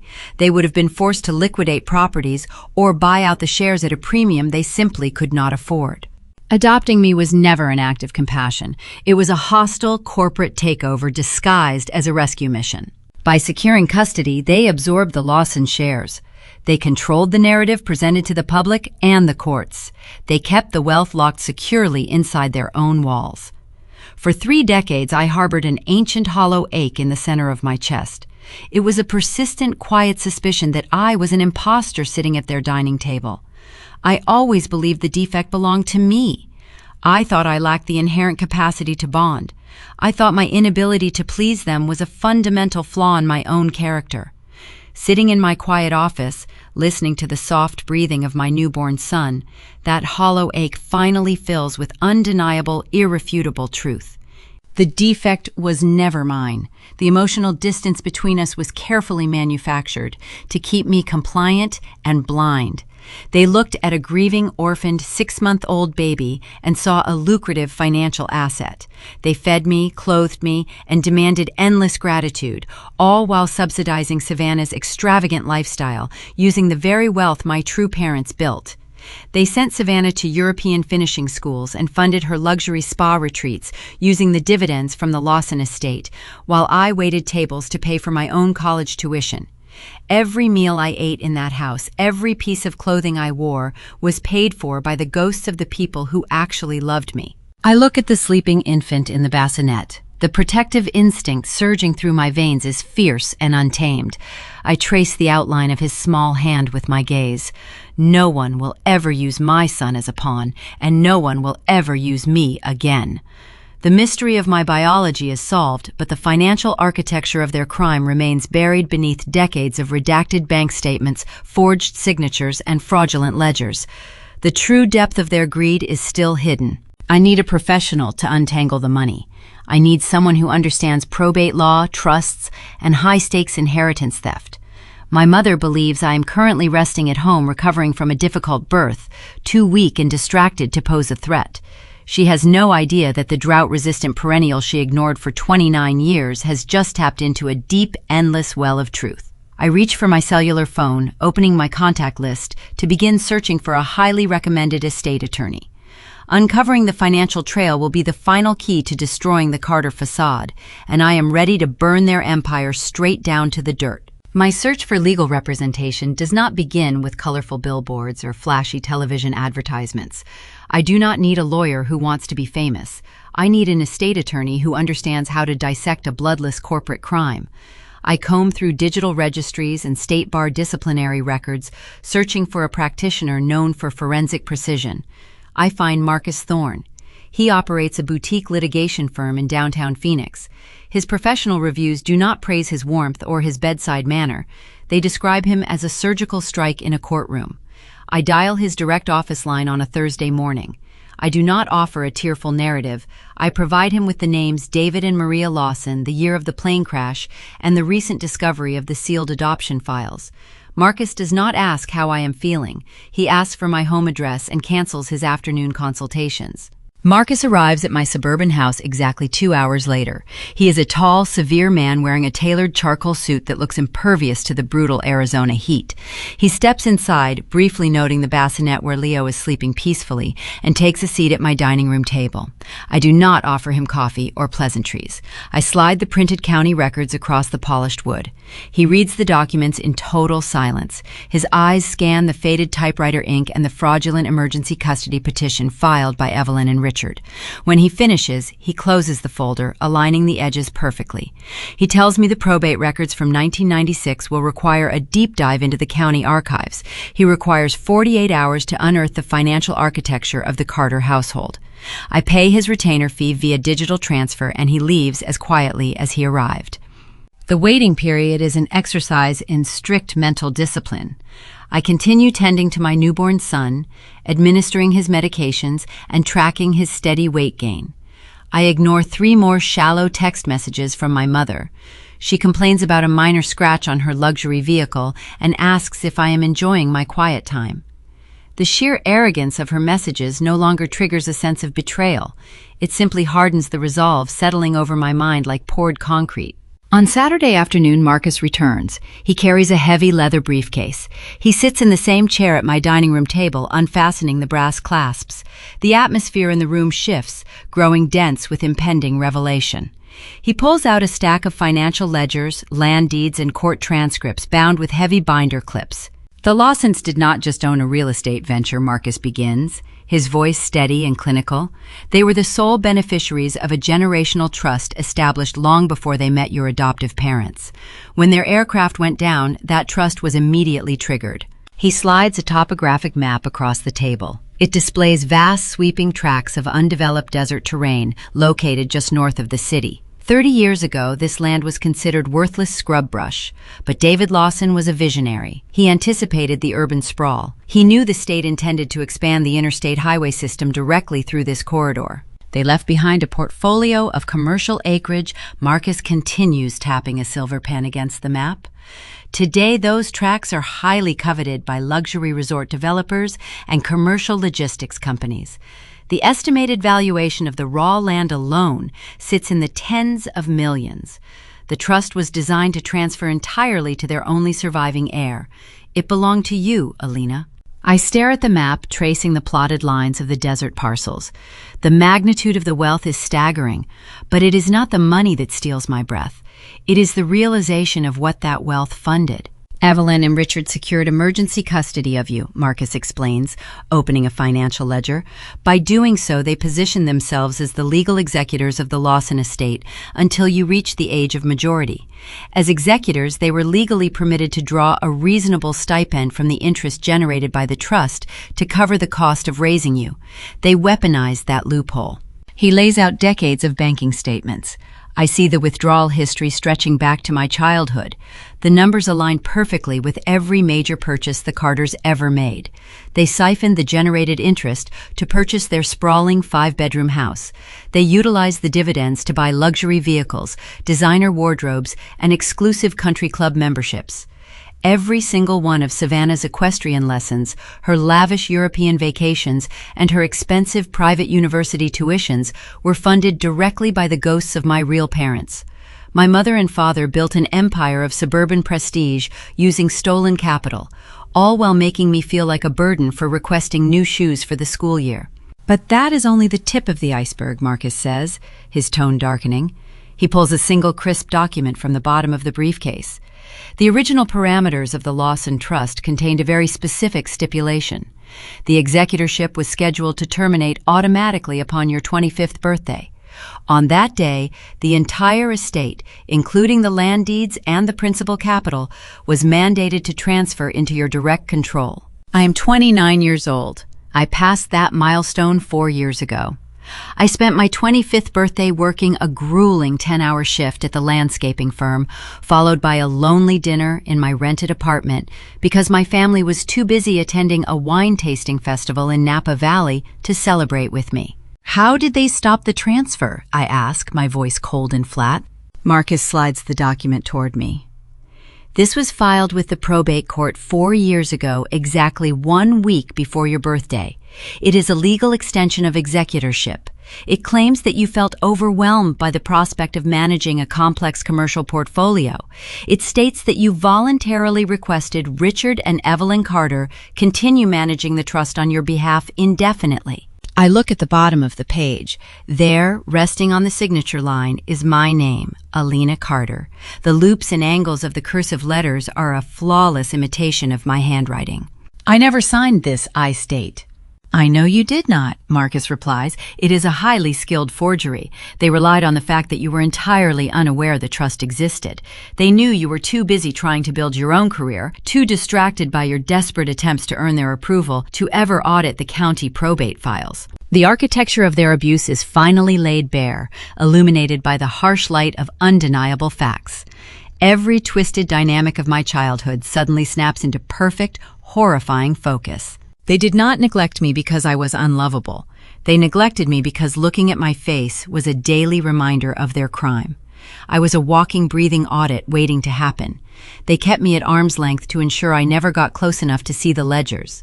The puzzle pieces interlock with sickening precision. My mother always praised my independence. She told everyone in our social circle how proud she was that I required no financial assistance. "You are our strong girl," she would say, smiling that hollow smile. That label was never a compliment. It was a strategic barrier. By convincing me that independence was my most valuable trait, she ensured I would never ask them for money. She ensured I would never request a cosigner for a loan or a peek at the family tax returns. My compliance was the lock on the vault door. They let me bleed on my bedroom floor because my physical survival was irrelevant to their financial security. With the forged extension in place, they controlled the trust, regardless of whether I lived or died. In their eyes, I was merely the administrative hurdle they had successfully bypassed 4 years ago. I traced the forged signature with my index finger. The sheer arrogance required to execute this theft is breathtaking. They truly believe they are untouchable. They believe they have outsmarted the system, the courts, and the quiet girl they raised to be invisible. What are our legal options, I ask, looking up at the attorney. Marcus closes the heavy ledger. We file a civil lawsuit for substantial fraud, embezzlement, and breach of fiduciary duty. We petition the court to freeze all of their financial assets immediately. We have the DNA evidence proving your lineage, the forged documents, and the irrefutable banking trail. If we present this to a judge, Richard and Evelyn will lose everything. They will likely face severe criminal charges for the forgery alone. I nod slowly, absorbing the reality of my leverage.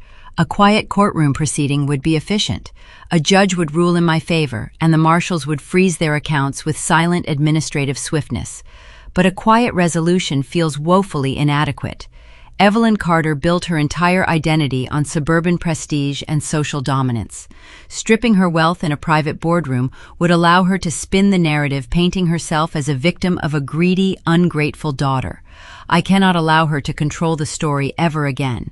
We are going to file the lawsuit, I tell Marcus, my voice carrying a lethal calm. We are going to reclaim every single acre of the Lawson Trust, but we are not going to serve them the papers in a quiet office. Marcus raises an eyebrow, a flicker of genuine respect crossing his severe features. How do you want to proceed? Before I can answer, my cellular phone chimes from the kitchen counter. I stand up and retrieve the device. It is a text message from Evelyn. The timing is so perfect it feels orchestrated by fate itself. The message reads, "Alina, sweetheart, Savannah is feeling much better. We decided we need to properly celebrate the new baby. I am hosting a welcome home gathering for Leo next Saturday at the Canyon Edge Country Club. We have invited all our friends and partners. You must come. It is time we show everyone our beautiful family."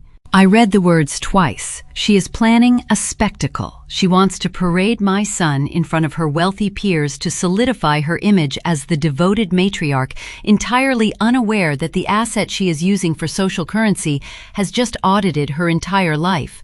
I walk back to the dining room table and set the phone down next to the forged documents. I look at Marcus Thorne. I have found my stage. I know exactly how we are going to dismantle the Carter family, and it is going to happen in front of the only audience Evelyn values more than my life. I type my reply to Evelyn Carter with remarkably steady fingers. I tell her the country club gathering sounds like a wonderful idea. I add a digital smiley face icon to complete the illusion. Marcus Thorne sits across my dining room table, watching me slide the cellular device back onto the granite counter. I look the attorney directly in the eyes and explain my overarching strategy.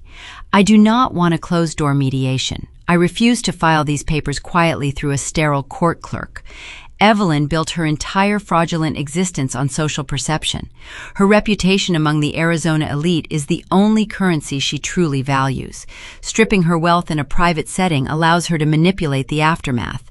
She would simply twist the narrative, portraying herself as the tragic victim of a greedy, ungrateful adopted child.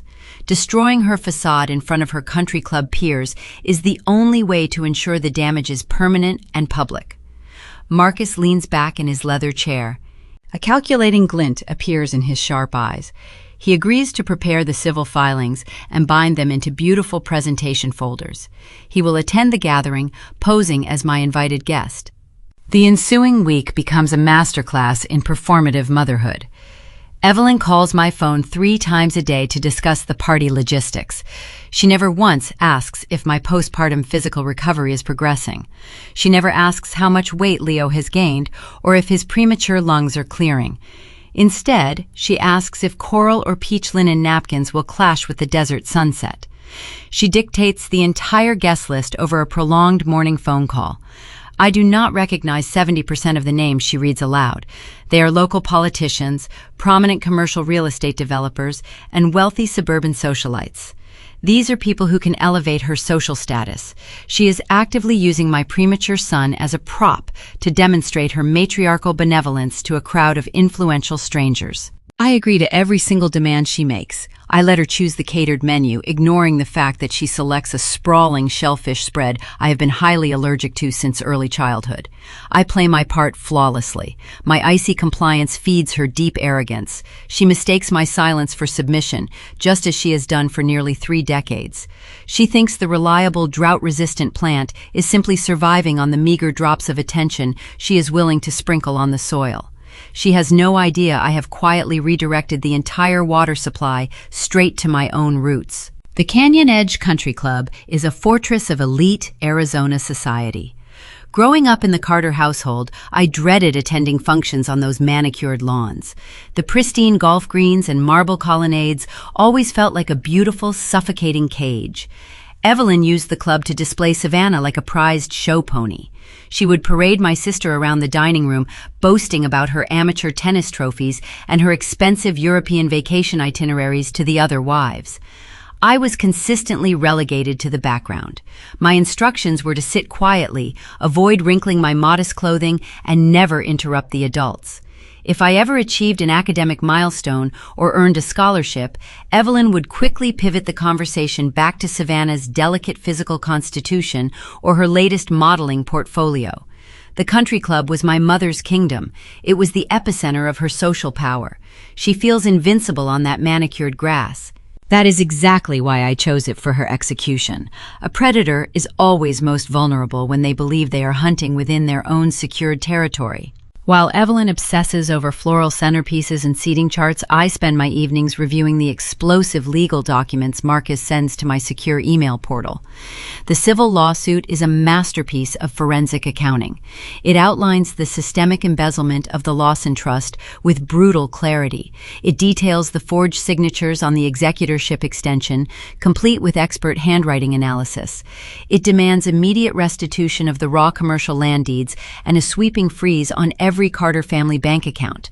Marcus also includes the original sealed adoption records and the certified DNA test results proving my true biological lineage. We print everything on heavy premium parchment paper. We place the thick stacks of documents inside genuine leather portfolios. They look exactly like elegant, high-end gifts meant for proud new grandparents.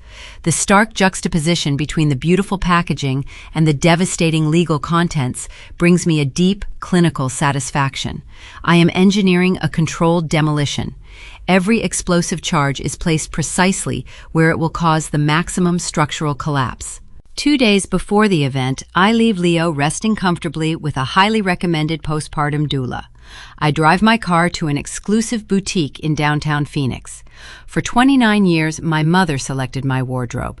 She always steered me towards subdued, neutral colors. She claimed earth tones complemented my complexion, but her true goal was to ensure I blended into the background so I would never outshine Savannah's vibrant outfits. I walk past the racks of beige and gray fabrics. I do not buy a dress that shrinks away from the light. I select a striking emerald green silk gown. The tailoring is bold, structured, and entirely unapologetic. It fits my recovering body like an elegant suit of armor. I stand in front of the large dressing room mirror and look at the woman reflecting back at me. She is no longer the discarded, invisible workhorse of the Carter household. She is Alina Lawson. She is the sole heir to a sprawling commercial empire. She is a fierce mother protecting her infant son from a toxic lineage. I purchased the silk gown using a brand new financial account I opened entirely independent of the Carter banking ecosystem.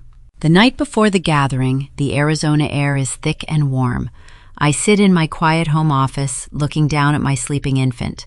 Leo is thriving. His breathing is clear, and the fragile translucence of his premature skin has been replaced by a healthy, robust tone. He will never know the conditional, transactional affection I endured. He will never have to shrink his personality to fit inside a fraudulent family dynamic. I run my index finger along the soft cotton edge of his swaddling blanket. The fierce protective instinct inside my chest solidifies into an unbreakable diamond. Evelyn and Richard stole my past, but they will never touch a single second of my future. The final hours of their reign are ticking away in the dark. Saturday morning arrives with a brilliant, blinding desert sun. The sky is a flawless, empty blue expanse. I dress methodically. I apply my cosmetics with a remarkably steady hand. I zip the emerald silk dress and step into a pair of sharp professional heels. I pack Leo's designer diaper bag, ensuring he is comfortable and secure in his padded infant carrier. My cellular phone vibrates against the bathroom vanity. It is a text message from Evelyn, reminding me not to be late because the professional photographer is arriving exactly at noon. She wants to capture the perfect multi-generational portrait before the intense desert heat wilts the imported floral arrangements. I grab my car keys and the heavy leather portfolios containing the lawsuit. I type a quick reply to my mother promising I am on my way. I am walking directly into the very center of her carefully spun web. I am stepping onto the stage she built to elevate her own vanity, but I am carrying the spark that will burn her empire to ashes. I load my son into the back seat of my vehicle, put the transmission in drive, and begin the journey toward the canyon edge. My vehicle glides through the wrought iron security gates of the Canyon Edge Country Club just before noon. The tires hum softly against the freshly paved asphalt drive, flanked by immaculate rows of manicured Bermuda grass and towering palm trees. Beyond the pristine borders of the golf course, the landscape drops away into the vast, jaw-dropping abyss of the Grand Canyon. The ancient, rust-colored rock formations stretch across the horizon in dramatic layers carved by millions of years of wind and water. It is a breathtaking natural monument, but more importantly, it serves as a stunning visual metaphor for the entire trajectory of my life. On the surface, everything looks smooth, controlled, and affluent. Beneath that thin crust of suburban prestige lies a deep, hidden chasm of long-buried secrets, systemic theft, and absolute betrayal. The stage is set, and the geological fault lines are ready to shift. I park my car in a shaded slot near the clubhouse entrance, unclip Leo from his infant carrier, and hoist the padded bag over my shoulder. Tucked securely inside the base of the diaper bag are the heavy leather portfolios containing Marcus Thorne's legal masterpiece. I step out into the crisp Arizona air, smoothing down the sharp lines of my emerald green silk dress. The fabric catches the midday sunlight, shimmering like raw mineral wealth. As I walk toward the sprawling outdoor terrace, the ambient noise of elite suburban society washes over me. A string quartet plays a muted classical arrangement near the fountain, while 50 of Evelyn's closest social contacts mingle with champagne flutes and designer handbags. They are local politicians, commercial real estate speculators, and high society matrons who judge a person worth entirely by their zip code and country club membership dues. Evelyn stands near the center of the terrace, holding court like a queen presiding over her royal court. She wears an ivory Chanel-inspired suit, her blonde hair styled in a flawless chignon. She spots me approaching through the crowd, and her face lights up with a radiant, performative smile that reaches none of her eyes. She sweeps across the flagstone patio, bypassing the other guests to intercept me before I can even reach the edge of the lawn. "Alina, darling, you made it," she exclaims loudly enough for the surrounding tables to hear. "And look at our precious little Leo." Before I can offer a word of greeting, she reaches out and scoops my newborn son directly from his infant carrier. She does not ask permission. She handles him like an expensive accessory she has rented for a promotional photo shoot. She pivots immediately toward a group of prominent real estate developers, lifting Leo high in the arms of her tailored suit. "Everyone, look at him," Evelyn announces, her voice dripping with manufactured maternal pride. "This is my new grandson, Leo. Isn't he just an absolute angel? The little darling decided to arrive a few weeks early, just to make sure he could be here for our grand celebration today." A chorus of polite, sycophantic applause ripples through the group. The wealthy guests murmur approvingly, praising Evelyn for her glowing matriarchal energy. I stand quietly at the edge of their circle, observing the performance with the cold, detached precision of a landscape architect surveying an old housing tract slated for complete demolition. I do not rush forward to reclaim my son. I let her hold him. I let her parade him around the flagstone patio, drinking in the applause. She is enthusiastically stacking the blocks of her own stage, entirely unaware that the structure is resting on a localized sinkhole. A few yards away, Savannah occupies a wrought iron chaise lounge under a white canvas umbrella. She wears a pastel pink designer dress that costs more than my first month of business earnings. She holds a crystal flute filled with sparkling cider, looking profoundly burdened by the heavy weight of her own existence. I walk over toward her seating area, stepping carefully in my sharp heels.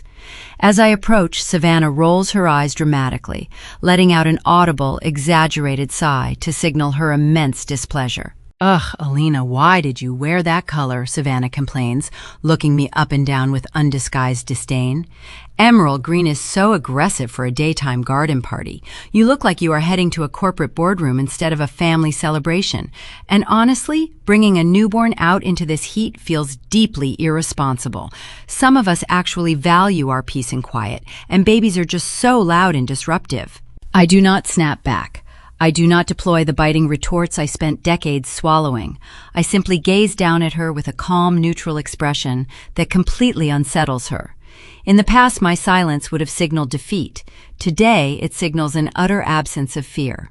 "My son is breathing fine, Savannah," I say quietly, my voice level and steady. And green is a very resilient color. It survives in environments where nothing else can grow. Savannah blinks, thrown off balance by my lack of defensiveness. She opens her mouth to offer another petty jab, but before she can formulate a response, our father steps out from the shadow of the open bar. Richard Carter stands leaning against the mahogany counter, clutching a heavy glass of scotch. He looks older than his actual years. His shoulders are permanently slumped, carrying the invisible weight of a 30-year conspiracy he lacked the spine to stop. He catches my eye across the manicured lawn. He gives me a brief, hesitant nod of acknowledgement, then quickly looks away, fixing his blurred gaze back on the bottom of his empty glass. He is the quintessential enabler, keeping the peace by agreeing with whoever holds the power, entirely blind to the impending collapse of his fragile world. Just then, two figures step past the security ropes and enter the country club terrace. I turn my head, watching them seamlessly integrate into the wealthy crowd. The first is Dr. Thomas Reed. He wears a sharp, understated blazer over an open-collared shirt, looking every bit the respected pediatrician he is. He catches my eye, offers a subtle, reassuring nod, and takes a position near the edge of the stone fountain. The second figure is Marcus Thorne. The estate attorney wears his severe charcoal suit like a suit of modern armor.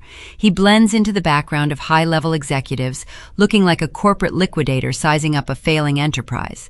They are my invited guests. They are the twin anchors holding my position against the tide of her deception.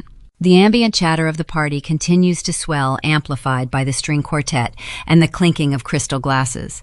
Evelyn hands Leo back to a hovering maternity nurse and sweeps back over to my side, her eyes narrowing slightly as she registers my unyielding composure. She has spent her entire life managing my reactions, expecting me to shrink to apologize or to seek her validation. My serene silence disturbs her rhythm. "Alina, why are you standing all by yourself in the corner?"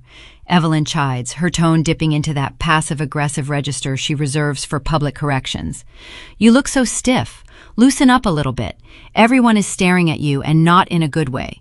You really need to learn how to present yourself better, especially now that you are a mother. You are letting your hair fall completely flat.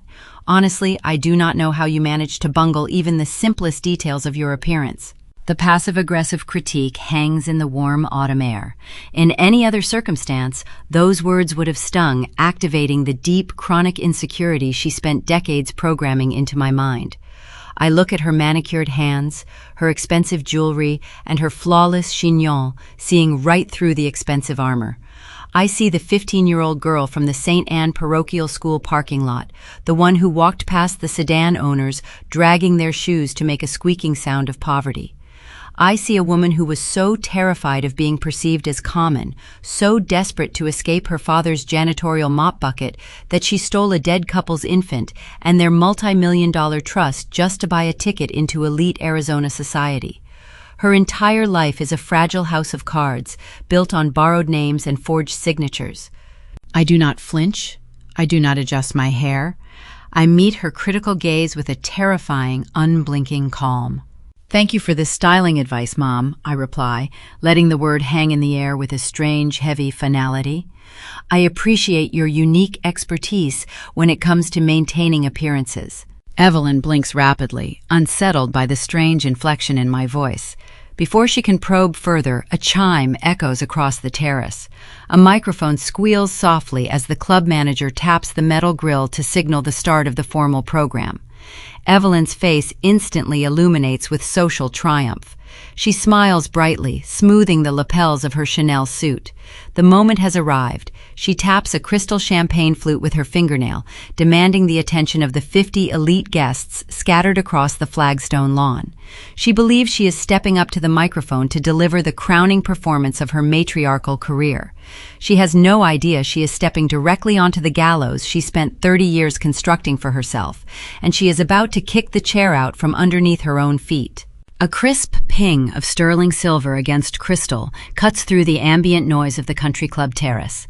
The string quartet immediately halts mid-measure, resting their wooden bows across their instruments. 50 heads turn in synchronized obedience toward the center of the flagstone lawn. Evelyn Carter stands next to a towering floral arrangement of white orchids and desert succulents, holding her champagne flute aloft. The midday Arizona sun catches the diamond tennis bracelet wrapping her wrist, casting fractured prisms of light across the collar of her ivory-tailored suit. She waits for the polite murmurs to extinguish entirely, demanding the undivided attention of every socialite, real estate developer, and local politician present. She smiles. It is a masterpiece of facial engineering. The corners of her mouth lift to convey profound joy, while her eyes crinkle just enough to suggest authentic emotion. She clears her throat, projecting her voice across the manicured grass without the aid of the microphone yet. "Welcome, everyone." Evelyn begins her tone true and melodic. "Thank you all for gathering here today at the edge of this magnificent canyon to celebrate the newest addition to our lineage. Family is the bedrock of everything we do. Richard and I have spent our entire adult lives building a legacy, pouring our hearts and our resources into raising two beautiful daughters. We have given them everything we had to give, ensuring they possess the foundation required to thrive in this demanding world." I stand near the perimeter of the seating area, maintaining a posture of relaxed elegance in my emerald silk gown. I observe the audience. The wealthy guests nod in solemn agreement, captivated by the matriarchal grace she projects. They do not know her legacy was purchased with stolen capital. They do not realize the foundation she boasts about was excavated directly from the graves of David and Maria Lawson.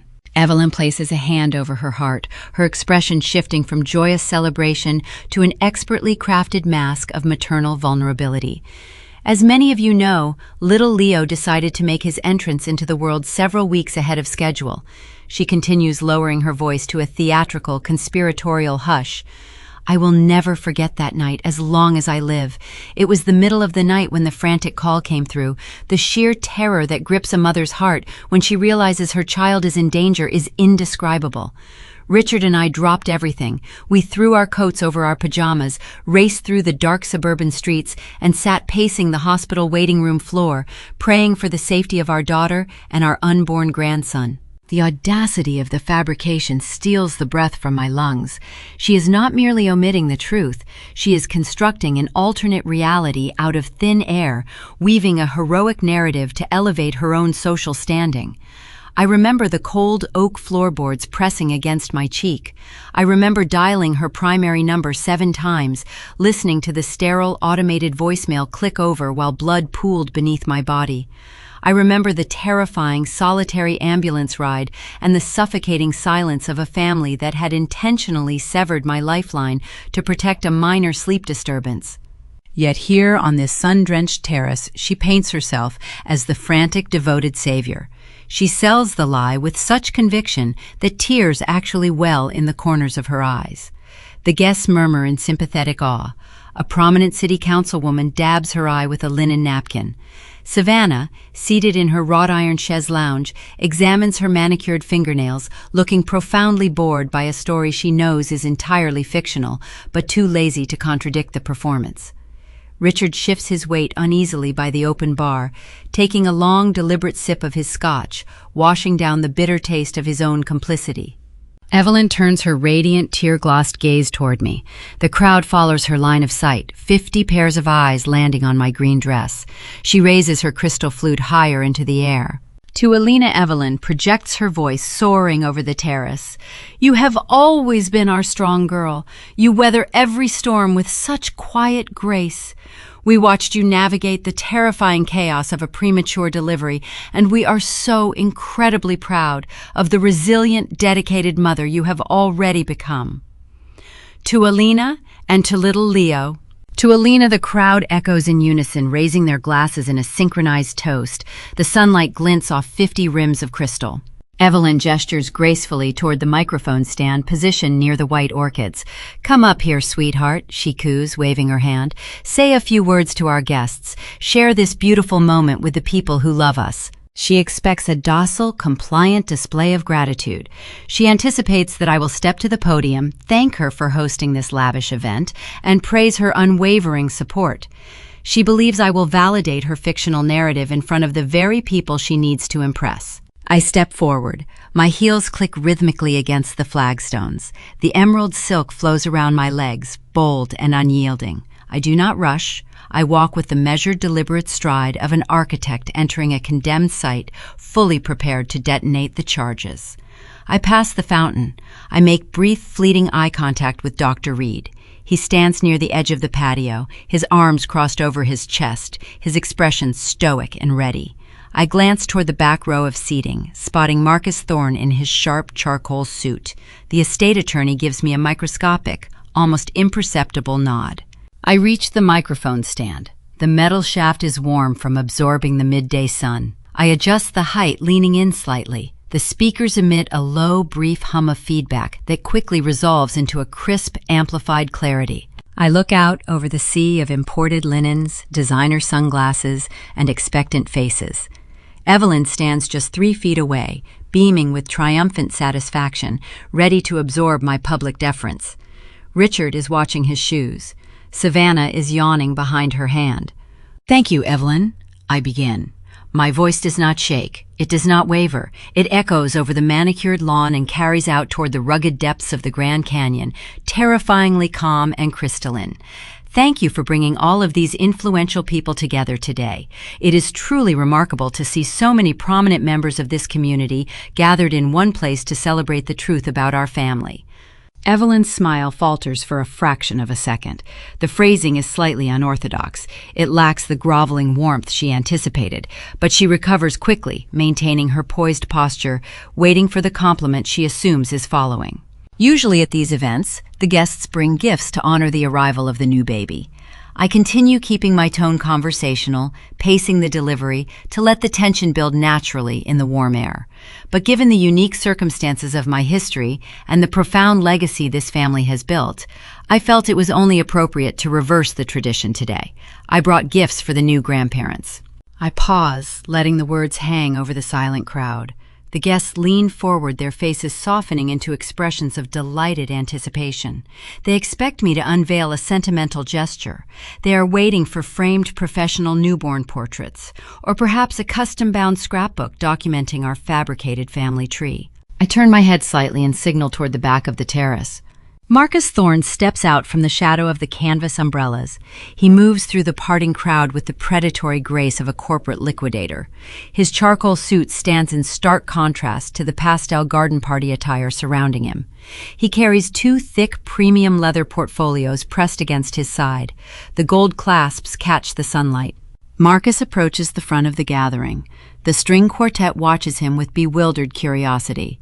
He stops directly in front of Evelyn Carter. He holds out the first leather-bound folder.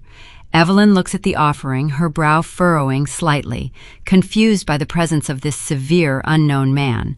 But she extends her manicured hands and takes the heavy portfolio. Marcus pivots precisely 90 degrees, walks over to the open bar, and extends the second, identical folder toward Richard. My father stares at the leather binding for a long moment, a dark, primal apprehension blooming in his chest. His hands tremble slightly as he sets his scotch glass on the mahogany counter and accepts the gift. The 50 elite guests watch the exchange in breathless silence, their champagne flutes hovering in midair. They are waiting for Evelyn to open the cover. They are waiting for her to gasp in delight at a beautiful photograph, ready to applaud the touching multi-generational display of affection. They have no idea they are about to witness the brutal public execution of a 30-year fraud. Evelyn Carter slides her manicured thumbnail under the polished brass clasp of the premium leather portfolio. She stands near the towering arrangement of white orchids, basking in the attentive silence of her 50 wealthy guests. She smiles graciously at the surrounding socialites and developers, clearly anticipating a wave of collective adoration. She expects to reveal a sentimental keepsake. She is waiting for the audience to lean forward and admire a series of glossy professional portraits featuring her sleeping newborn grandson. She flips the heavy leather cover open. Her eyes drop to the first page. The flawless, sculpted smile on her face does not merely fade, it fractures, splintering like fragile glass placed under immense atmospheric pressure. She is not looking at a photograph of an infant. Her gaze locks onto a stark sheet of legal parchment bearing the bold, uncompromising typography of the Maricopa County Superior Court. The top page is a formal notice of civil litigation. The black ink clearly outlines charges of substantial fraud, breach of fiduciary duty, and grand embezzlement. Beneath that terrifying summons rests a certified, unsealed copy of the adoption decree from 29 years ago, bearing the names of my true biological parents. The color drains from Evelyn's cheeks in a rapid visible retreat, leaving her skin the pale chalky hue of dry desert limestone. Her hands begin to tremble. The tremor travels up her wrists, causing the heavy folder to shake visibly in her grip. Her crystal champagne flute slips from her left hand. It plummets toward the ground, striking the flagstone patio. The crystal shatters into dozens of glittering shards. The sharp, high-pitched sound of breaking glass echoes across the terrace, slicing through the polite country club atmosphere. I lean closer to the microphone stand. The metal grill picks up my voice, amplifying my steady, measured tone over the manicured lawn and out toward the vast, indifferent chasm of the canyon. "Those are not baby pictures, Evelyn," I say. The amplified sound bounces off the clubhouse walls. The string quartet, already unnerved by the shattered glass, shifts uncomfortably in their seats. I lock eyes with the woman who raised me, watching a primal, suffocating panic rise in her chest. "That is the legal proof that David and Maria Lawson were my real parents," I state, ensuring every syllable is crisp and undeniable. "That is the indisputable evidence that you stole my inheritance for 29 years. A collective, synchronized gasp ripples through the crowd.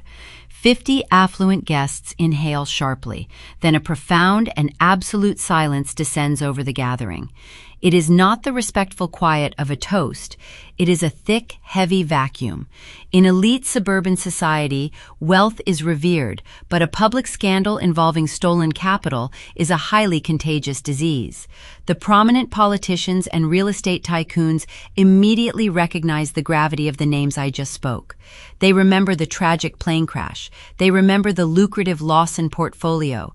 Over by the mahogany open bar, Richard Carter does not even bother to undo the brass clasp of his own leather portfolio. He knows exactly what is waiting inside.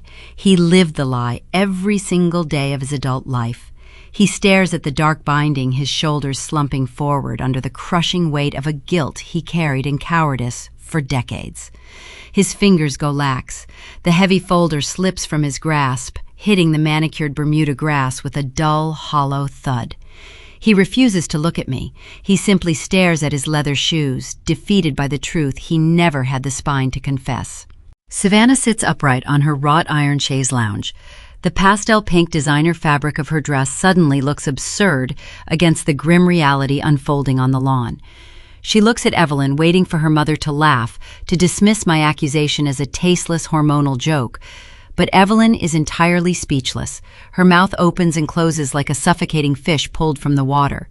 Savannah's gaze darts from the dropped folder near our father's feet back to the terrified expression on her mother's face, and finally rests on my emerald green gown. The complex arithmetic clicks into place inside Savannah's mind.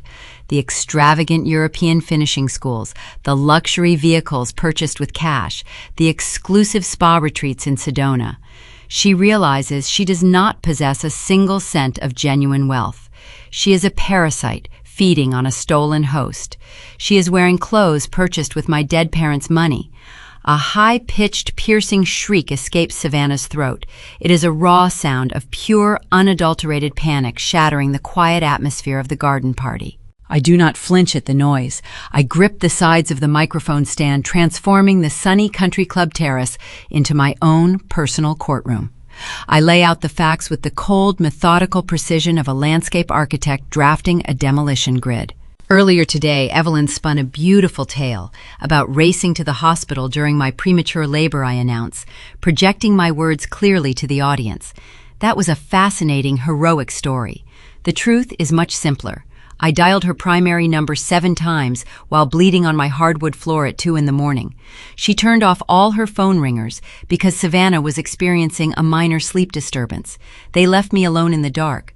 I was transported by ambulance, and a complete stranger delivered my son. The elite guests begin to step backward, physically distancing themselves from Evelyn. A prominent city councilwoman sets her crystal glass down on a passing waiter's tray and turns her back completely. I continue my presentation, leaving zero room for a defense. You did not adopt an orphaned infant out of the goodness of your heart, I state, my voice dropping to a low, lethal register. You adopted the controlling interest in a commercial real estate empire. You siphoned the interest from my trust fund to buy your suburban prestige. You bought your country club memberships and your luxury cars, using the dividends that rightfully belonged to me.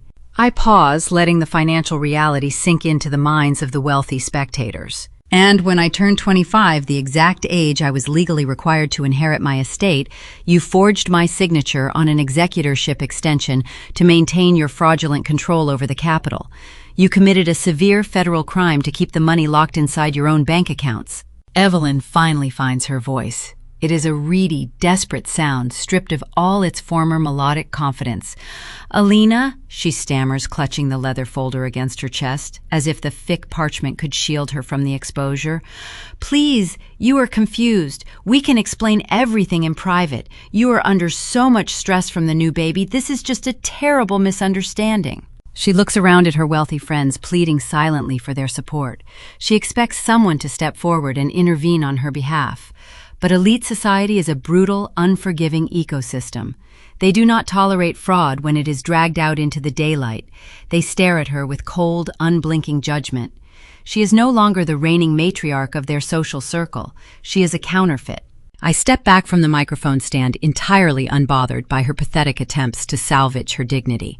"There is no misunderstanding, Evelyn," I reply smoothly, my words carrying the finality of a closing gavel. "You ignored my desperate calls when I was in labor because you never truly saw me as a daughter. You only ever saw me as an asset to manage. You thought you could keep me compliant by withholding your affection and calling it independence. You thought I would never look closely at the paperwork." I pause for a final moment, letting my gaze sweep over Richard shrinking by the bar, Savannah sobbing on the lounge chair, and finally coming to rest on Evelyn's pale, terrified face. "But the asset just audited the books." The impact of the sentence lands like a physical blow across the terrace. Evelyn stumbles backward, her heels catching on the edge of the flagstone paving. She collapses heavily into a white wicker chair. Her arms go slack, and the leather portfolio spills open on her lap. The forged legal documents, the unsealed adoption decrees, and the forensic banking ledgers scatter across the expensive ivory fabric of her suit. She makes no effort to gather the papers. She simply stares at the documents resting on her knees, her breath coming in shallow, panicked gasps. Her reign is officially over. The carefully manicured landscape she spent 30 years cultivating has been leveled in less than 5 minutes. The truth is standing tall in the bright Arizona sun, and the shadows have nowhere left to hide. Evelyn sits immobilized in the white wicker chair. The thick parchment papers lie scattered across her ivory lap, fluttering slightly in the warm autumn breeze. The visual destruction of her empire is absolute. She looks up, her eyes wide and searching, silently, begging for a single ally among the 50 elite guests she invited. She receives nothing but averted gazes and turned backs. The wealthy socialites, commercial developers, and local politicians operate on a strict code of self-preservation. They recognize a sinking ship, and they are already stepping onto the lifeboats. A prominent councilwoman signals her husband, and they walk swiftly toward the exit without uttering a single goodbye. The rest of the crowd follows suit, forming a quiet, hurried exodus. The string quartet silently packs their wooden instruments into velvet-lined cases. The grand celebration evaporates, leaving Evelyn isolated on the flagstone patio, drowning in the shallow puddle of her own exposed vanity. From the shadows of the mahogany bar, Richard finally moves. He shuffles across the manicured grass. His posture is entirely defeated. The Scotch glass is gone, leaving his hands empty and trembling. He stops 2 feet away from me. The deep lines etched into his face carry the weight of a 30-year conspiracy. "Alina," he whispers. His voice is a hollow rasp, carrying the pathetic tone of a man seeking unearned absolution. "Please believe me. I never wanted it to go this far. I wanted to tell you the truth so many times. I just did not know how to stop her. I am so sorry." I look at the man who raised me. I search my chest for a flicker of anger or a lingering shred of daughterly affection. I find only a clean, clinical void. "Your apology is meaningless, Richard," I reply. My voice is steady, dropping into a low register that brooks no argument. You watched her steal my identity. You signed the forged documents. You stood by while she locked me out of my own inheritance, and you sat in your leather armchair while I bled on my floor in the middle of the night. You call yourself a victim of her ambition, but your silence was just as criminal as her theft. Cowardice is not an alibi. It is a choice. You chose your own comfort over my life every single day. We have nothing left to discuss. He flinches, as if struck by a physical blow. He opens his mouth to offer another pathetic defense, but the cold finality in my eyes stops the words in his throat. He lowers his head, a broken enabler, standing in the ruins of the life he lacked the spine to protect. I turn my back on him. I walk across the patio toward the shade of the canvas umbrellas where the maternity nurse is standing with my newborn son. The nurse looks at me with wide, understanding eyes. I reach out and gently lift Leo into my arms. His small, warm weight settles against my chest, a grounding anchor in the swirling aftermath of the confrontation. He is sleeping peacefully, entirely unaffected by the collapse of the Carter dynasty. I pivot toward the fountain. Marcus Thorne stands tall in his charcoal suit watching the last of the elite guests flee the terrace.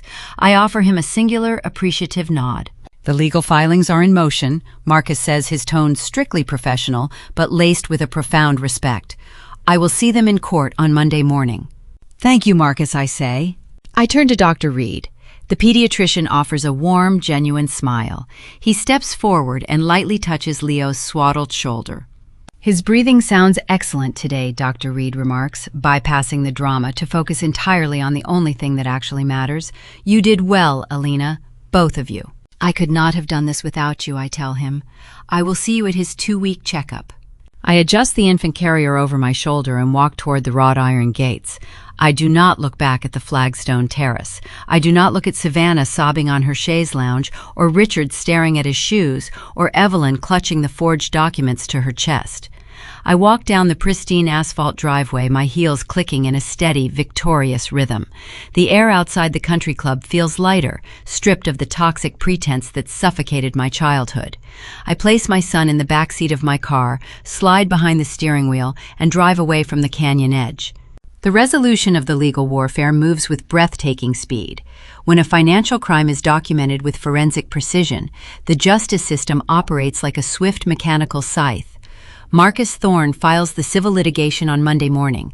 By Tuesday afternoon, a Superior Court judge issues an emergency injunction freezing every single bank account attached to the Carter name. The illusion of their wealth evaporates overnight. The forensic audit reveals the staggering depth of their embezzlement. They had drained millions from the trust interest, but the raw commercial land remained untouched, locked in the estate portfolio. The court orders the immediate transfer of those land deeds back into my name, restoring the foundation of the Lawson Empire. Evelyn and Richard are stripped of their assets to pay the court-ordered restitution.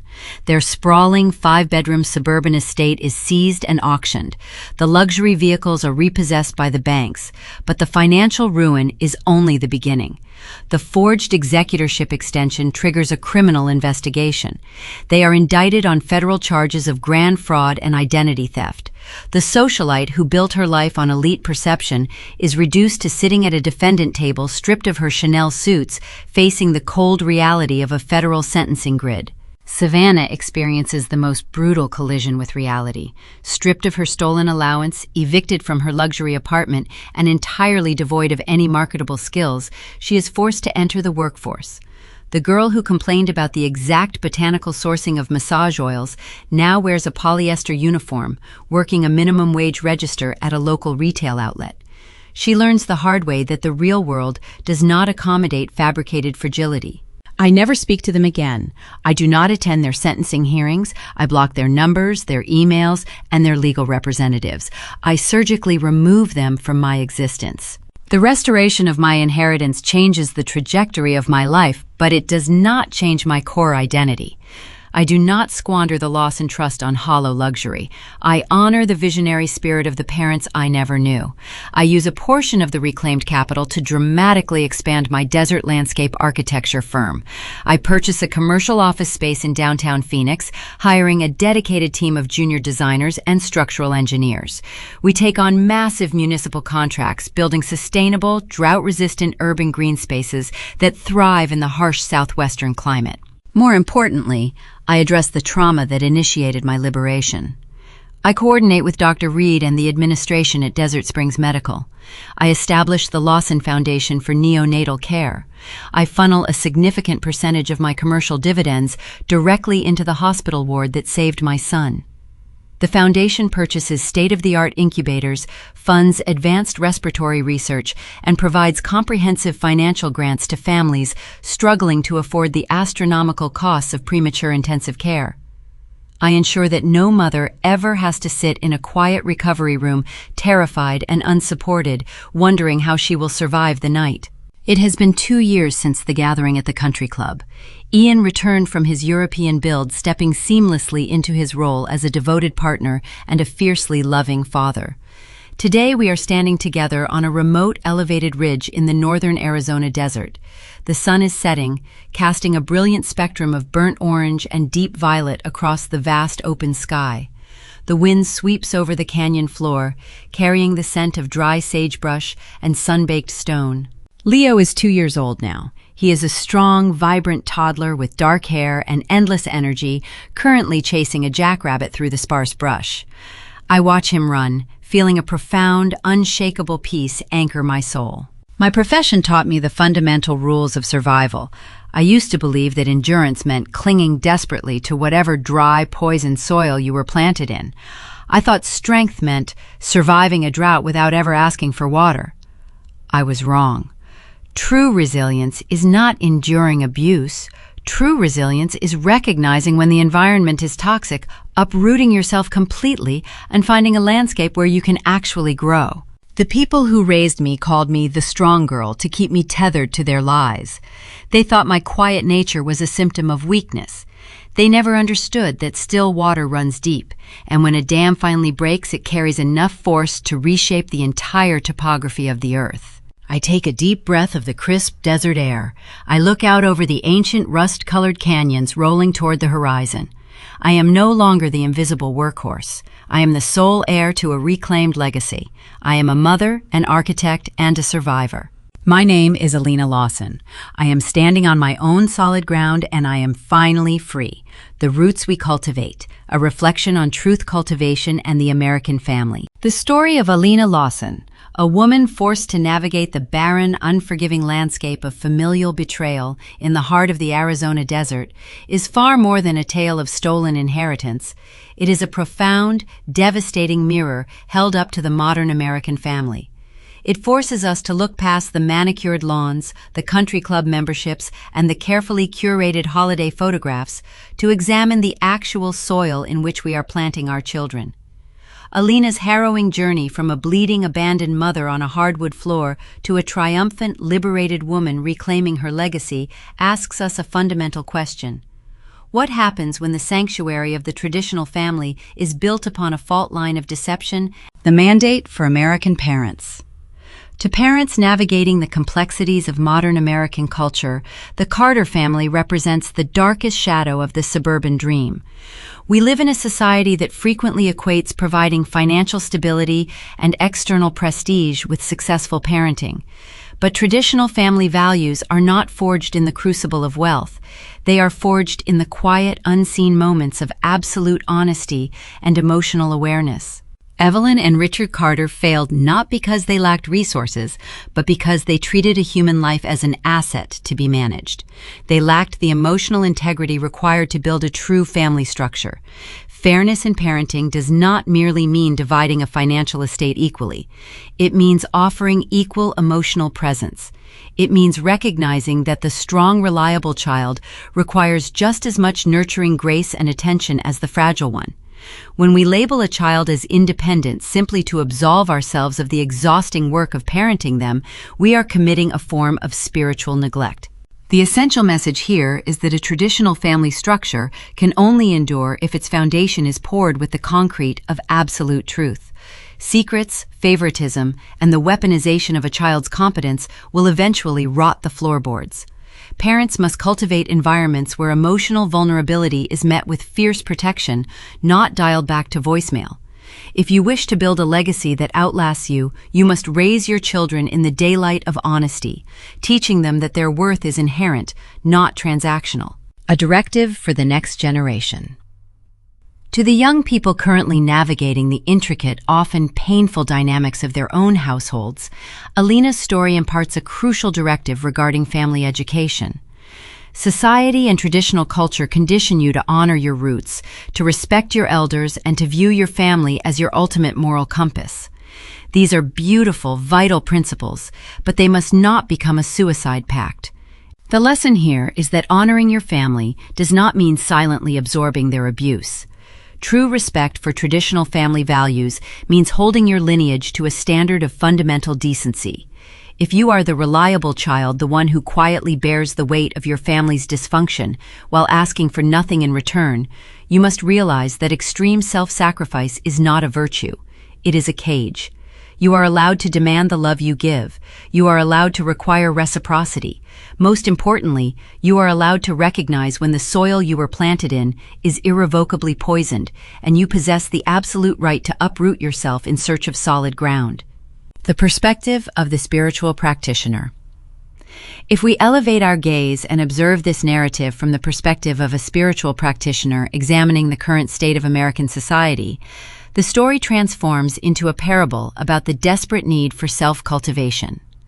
We are living in an era defined by a profound spiritual famine, where the ego's obsession with external perception has overridden the soul's need for internal depth. Evelyn and Richard Carter were spiritually bankrupt. They were empty vessels, so terrified of their own inadequacy that they stole a life and an empire to construct a mask of prestige. From a spiritual standpoint, their ultimate punishment was not the loss of their wealth, but the terrifying exposure of their own emptiness. To achieve a better life, we must guide individuals away from the frantic accumulation of external validation and toward the quiet, rigorous work of self-cultivation. This involves developing wisdom, the clarity to see reality exactly as it is without the distortion of denial or wishful thinking, just as Alina did when she examined her genetic test. It requires morality, the courage to act rightly and justly, aligning one's actions with universal truth rather than societal convenience. Finally, it demands resilience, the spiritual fortitude to endure the collapse of everything you thought you knew, and the grace to rebuild your life from the ashes without allowing bitterness to consume your heart. Alina achieved enlightenment not by meditating on a mountaintop, but by walking through the fire of ultimate betrayal and choosing to build a foundation of healing for others. As we navigate these complex emotional landscapes, it is vital to find communities that understand the weight of these truths and support the journey of self-cultivation.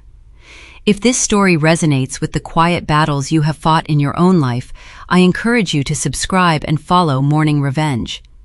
Here we share the stories of those who refuse to shrink in the dark, exposing the shadows and celebrating the resilience of those who finally break free. The final harvest.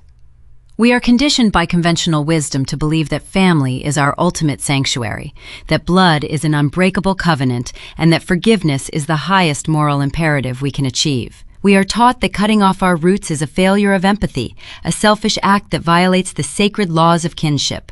But perhaps that is a comfortable lie designed by the guilty to ensure the compliance of the innocent. If a limb is gangrenous, you do not forgive the infection. You amputate it to save the heart. When we look at the ruins of the Carter family, we are forced to confront a terrifying, profound philosophical truth. Sometimes, the most sacred act of family preservation is not desperately trying to keep a dying tree alive. Sometimes, the highest expression of morality, self-respect, and love for your future descendants is to burn the toxic family tree straight down to its roots, leaving nothing but ash, so that you might become the very first seed of something entirely new. About Morning Revenge and my content creation process. Dear YouTube team, my name is Tan, and I am the owner and creator of the YouTube channel Morning Revenge. I would like to briefly introduce my channel and explain how I research, create, produce, and publish my content. Morning Revenge is a storytelling channel primarily created for women ages 25 and older, including viewers over 55. My stories focus on family relationships, parental favoritism, unfair treatment, emotional conflicts, and difficult situations between parents, children, and siblings. The main message behind my stories is simple. Parents should treat all of their children fairly with love, respect, and compassion. Through fictional and dramatized stories, I hope to encourage parents to reflect on the emotional consequences of favoritism, while also providing viewers with engaging and meaningful entertainment. Creating content is my profession and an important part of my career. I take YouTube's policies seriously, including the community guidelines, copyright policies, reused content policies, advertiser-friendly content guidelines, and other platform requirements. I regularly follow policy updates and continuously improve my workflow to remain compliant. My research and creative process. I often research topics through public discussions on communities, such as Reddit storytelling trends on YouTube and YouTube Studio's inspiration features. These sources help me understand what topics may interest my audience. However, I do not simply copy or republish other creators' videos or finished stories. I use research as inspiration and then develop my own storyline, characters, conflicts, dialogue, emotional progression, and ending. For script development, I use Gemini as an AI-assisted writing and brainstorming tool. It helps me organize ideas and explore different storytelling possibilities. I personally review, edit, and revise the material before publication, checking the story structure, logic, dialogue, emotional development, and overall message. AI is a tool in my workflow while I remain responsible for the final creative decisions. Production and editing. After completing the script I use for narration and voiceover, I then prepare visual materials to support different parts of the story. I may also use relaxing footage to create a comfortable viewing experience for audiences listening to the story. I use to edit the final video, including narration, synchronization, scene, timing, transitions, visuals, and overall pacing. For thumbnails, I use Canva to create a thumbnail specifically designed around each video's story and central conflict. Before publishing, I carefully review the completed video, including the script, narration, visuals, editing, and thumbnail.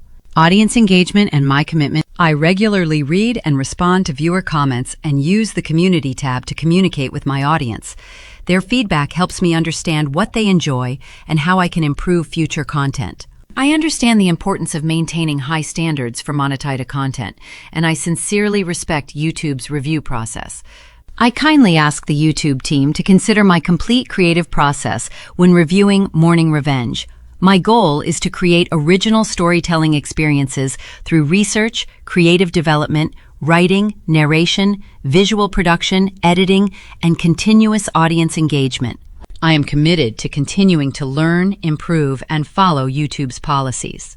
Thank you very much for taking the time to review my channel and understand the work behind my content. Sincerely, Tan, owner and creator of Morning Revenge,